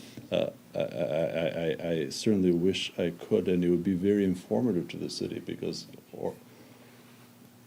the way that this is by default playing out before this board, before this planning commission is, it's a hampered conversation. It would be a very different conversation. We could speak freely with respect to, and if we knew what were going to happen come November 2nd. But I don't disagree necessarily, but I also know that practically speaking, there will be litigation arising out of this. And we, to a certain extent, we can apply certain other aspects of rulings that we've received recently to this concept, because I presume that's what, in many respects, that's what's going to apply. The best example I could give you is the one that we saw just recently with respect to the caregivers and the Supreme Court case that we dealt with in the caregivers ordinance zoning amendment that we just did. In that one, the idea there is, the basic premise behind the case, the Supreme Court case, is we can regulate, but you can't zone them out of existence by regulation. So I think to get to your question somewhat, even though I agree, I think when I look at these two maps that Jill and Joe have prepared, I think they're thoughtful in the sense that if you take the, let me use first version, second version, first version being the more restrictive one, which you would advocate and I wouldn't necessarily disagree with conceptually. If you take that position in the city, you will have zoned them out of most of the city. You'll have left some areas that actually, by default, because obviously you don't control where your sensitive facilities are, right? In the sense you don't control where your childcare, churches, so on and so forth are. But the way that they fall, the way that they fall within, so where they're located in the city, you're out of your industrial area, right? That's completely zoned out just by operation of where these facilities are, and it just, I think that's an entire, a huge chunk of the city's out. I think, I suppose I predict misery as far as our litigation is concerned. Yes, sir. And Mr. Nushai, and this can be for a different conversation at a different time, but to your knowledge, the current decisions, whether it's Court of Appeals, whether it's hit the High Court or not, has a decision, these are time, place, manner decisions that, okay, and have there been time, place, manner decisions and for recreational where, or is something in the hopper right now to your knowledge? Yeah, there's litigation all over the place. Okay. Nothing that is completely binding at this point in time. Okay. But there's been litigation. The circuit courts are loaded with them. That's what we do. We Yes. we bring an argument. Yes, and I think again we're having a hampered conversation because if we knew what was going to transpire come November 2nd, Yeah. if we were November 3rd, we're going to have a very different conversation. Right. But we need to be ready. Okay. Yeah, we need to be ready. Okay. So I don't know. Hopefully, in the long and drawn about way, Mr. Sinaki, hopefully I answered your question. And I didn't mean to Not at all. co-opt anything that you were talking No, about. these are all important information to share, so. I don't know if you can explain part of the secretarial aspect of the timing or not, like that we've talked about, or no? No? In terms of timeline? Because it's hard to get a grasp about Yeah. that. Yeah. So I get it if that's not something, It's a little tricky. Okay. Erin, and I feel like I just keep telling you no. It's not my that's intent. okay, It's not I'm my used to it intent. my whole life, no. It's not my intent. Yeah, it's a little tricky because obviously the two petitions that we're speaking about, they have, particular, they contain certain information that is somewhat, that can be outcome determinative with respect to the things that we do here in front of this planning commission. And unfortunately, the timelines there are a little, yeah, we can't necessarily address them. That's fine. But, so there's a reason for vagueness? There's a reason for vacancy, there's a reason why the three of us are here tonight. Yes, okay. Now, I know you have a fondness for Latin, so let me give you one now. Is this sui generis in this state of ours, or are there other townships that are doing this? And Yeah, cities? other places are doing this as well. All right. Yeah, sui generis meaning unique in Latin, by the way. Too late for Latin this I'm evening. sorry. Yeah, I it's had to 11 give you o'clock. one. All right, what else? Any further discussion? Well, I mean, are we, are you talking about further discussion for tonight or on the ordinance itself? Are you happy with it, or do you want to set, we'll talk about it obviously more on November 9th meeting. Do you want to schedule a public hearing or attempt That would that be the tonight? next step, I think. For either the 23rd or So the do we need to make a 30th? motion to pick that date? Yeah. Yeah, either one, if you want to do it. I make a motion that we pick November 30th. That's what we're talking about, right? November 30th. It would be a special meeting. Mhm. Special Day meeting, that we set November our 30th. public hearing. I have a motion. Support. I have support. Roll call, please.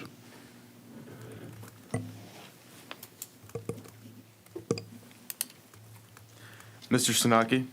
Yes. Mr. Watson? Yes. Mr. Fitzer? Yes. Mr. Cusero? Yes. Mr. McHale? Yes. Mr. Nushai? Yes. Mr. Pernick? Yes. And Ms. Redmond? Yes. Motion carries.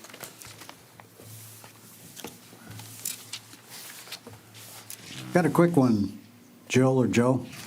On the definitions, Yes. can we put the two different spellings that they use for marijuana in there for clarification?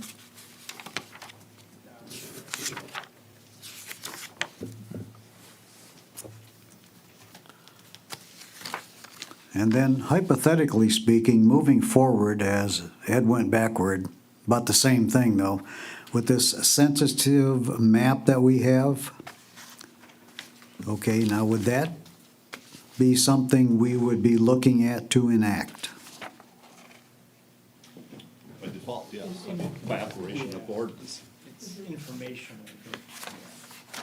It's not a zoning change, it's not a map change. No, it's not a It would map be change, no. supplemental to the ordinance as an information, for information. Right. But that It would be would, required,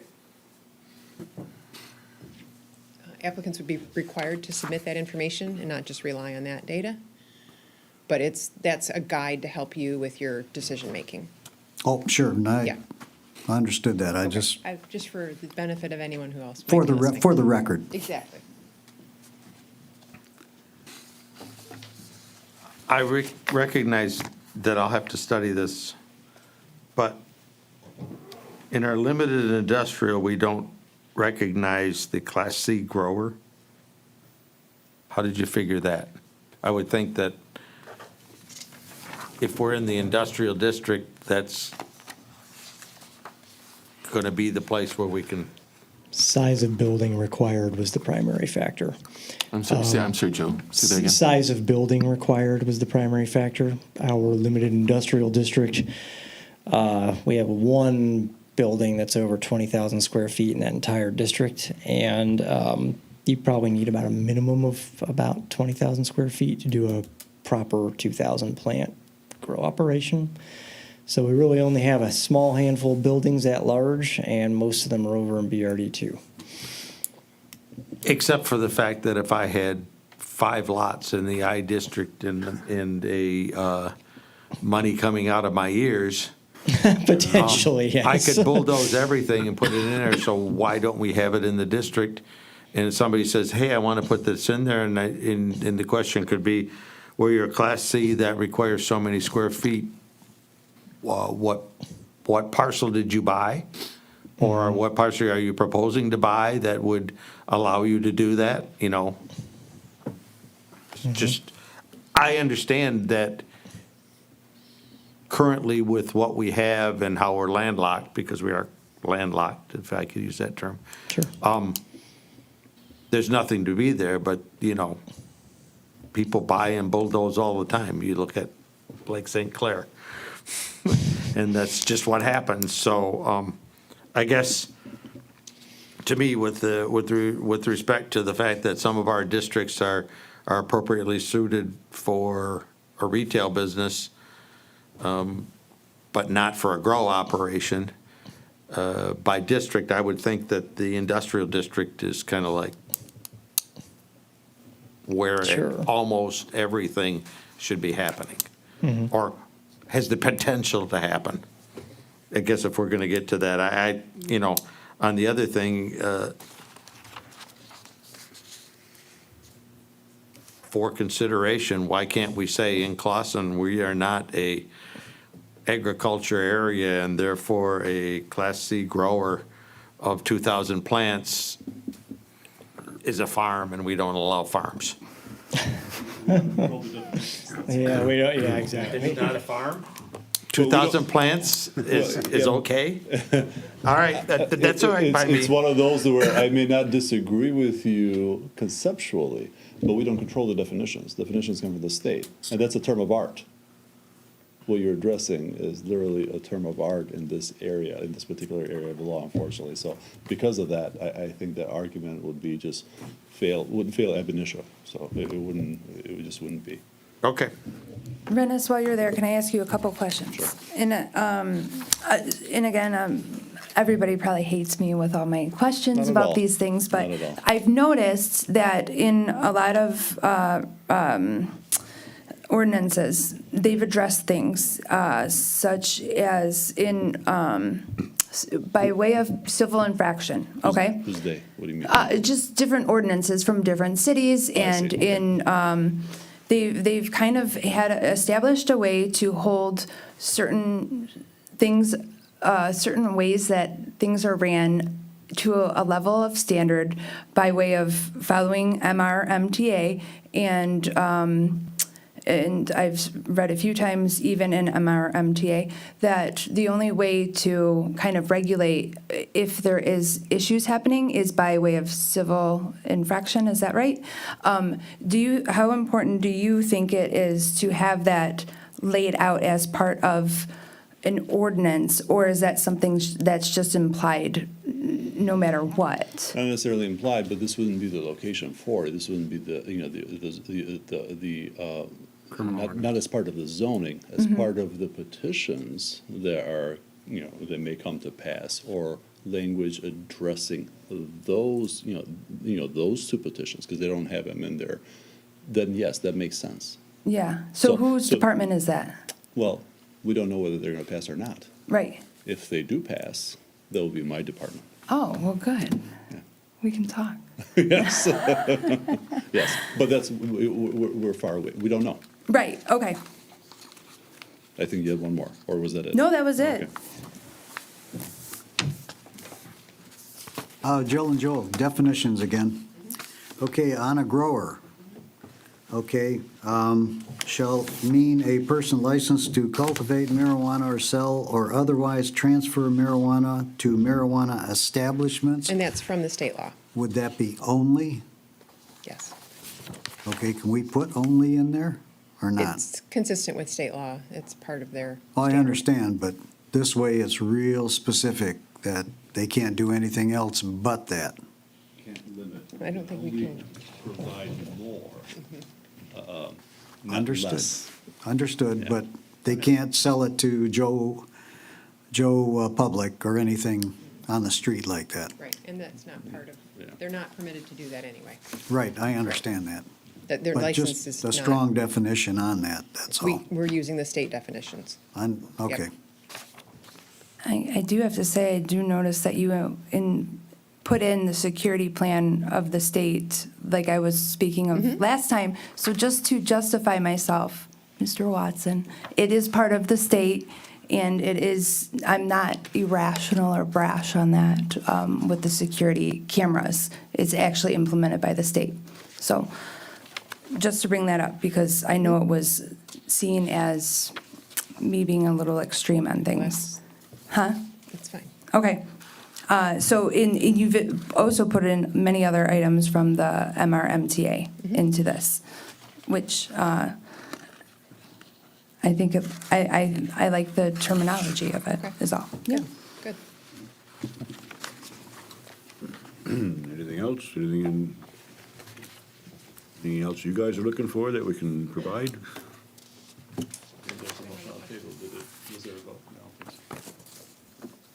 I think the motion's still on the table. What? That's all gone. Is there a The motion motion to set on the the public table? hearing, did we vote on that? We voted on it. Oh, my apologies. Yep. 30th, we got a special meeting. Making sure. I've written it down, I must have happened. Okay, if we're, So what would we be doing on the 9th for our agenda? Review and discussion of this draft. So we take it home, pick it apart, write down all our questions.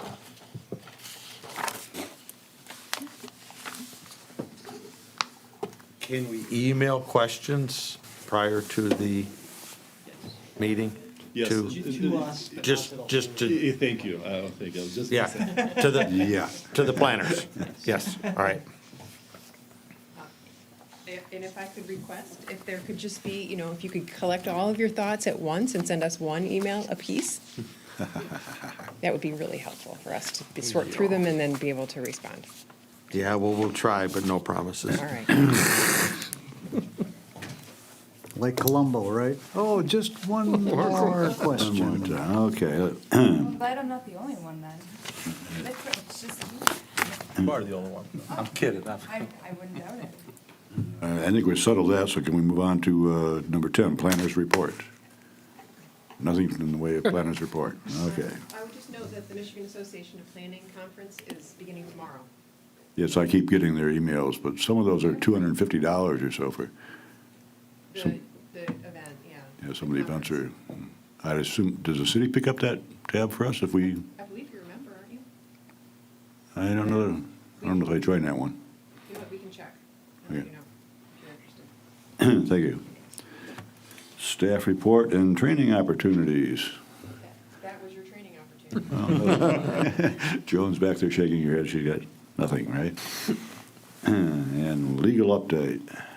Nothing specific. Thank you for the discussion this evening. May I recommend that if you're going to spend some time, reviewing the documents that GIF has provided to you, maybe spending some time because, reviewing the two petitions that are going to be on the ballot November 2nd, because I presume at our next meeting, we're going to be having fuller discussions, and I think this is all going to probably make sense if you've reviewed those as well. Particularly one of them is rather specific, so, thank you. Thank you. And those are, I think I tried that once, and maybe I didn't go far enough in the. And one of them in- can be a little cumbersome. No, I didn't go far enough in the computer system to actually get to the wording of the petition. Actually, I can, I'll make it easier. I will email them to you. Oh, that would be. Yeah, I'll email them to all of Great. you. I have, so, yeah, we'll make it easy. I'll just simply, I think I have all your emails. Great. And if there's nothing else, I'll entertain a motion to adjourn. Just thank our home audience for staying with us. And I'll make a motion that we adjourn this meeting. Support. Motion, support, roll call, please. Mr. Fitzer? Yes. Mr. Kucera?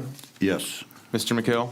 Yes. Mr. Nushai? Yes. Mr. Pernick? Yes, please. Ms. Redmond? Yes. Mr. Sanaki? Yes. Mr. Watson? No. Thank you all. And for the residents, please remember to go out and vote. It's your right. Please do it. Thank you all.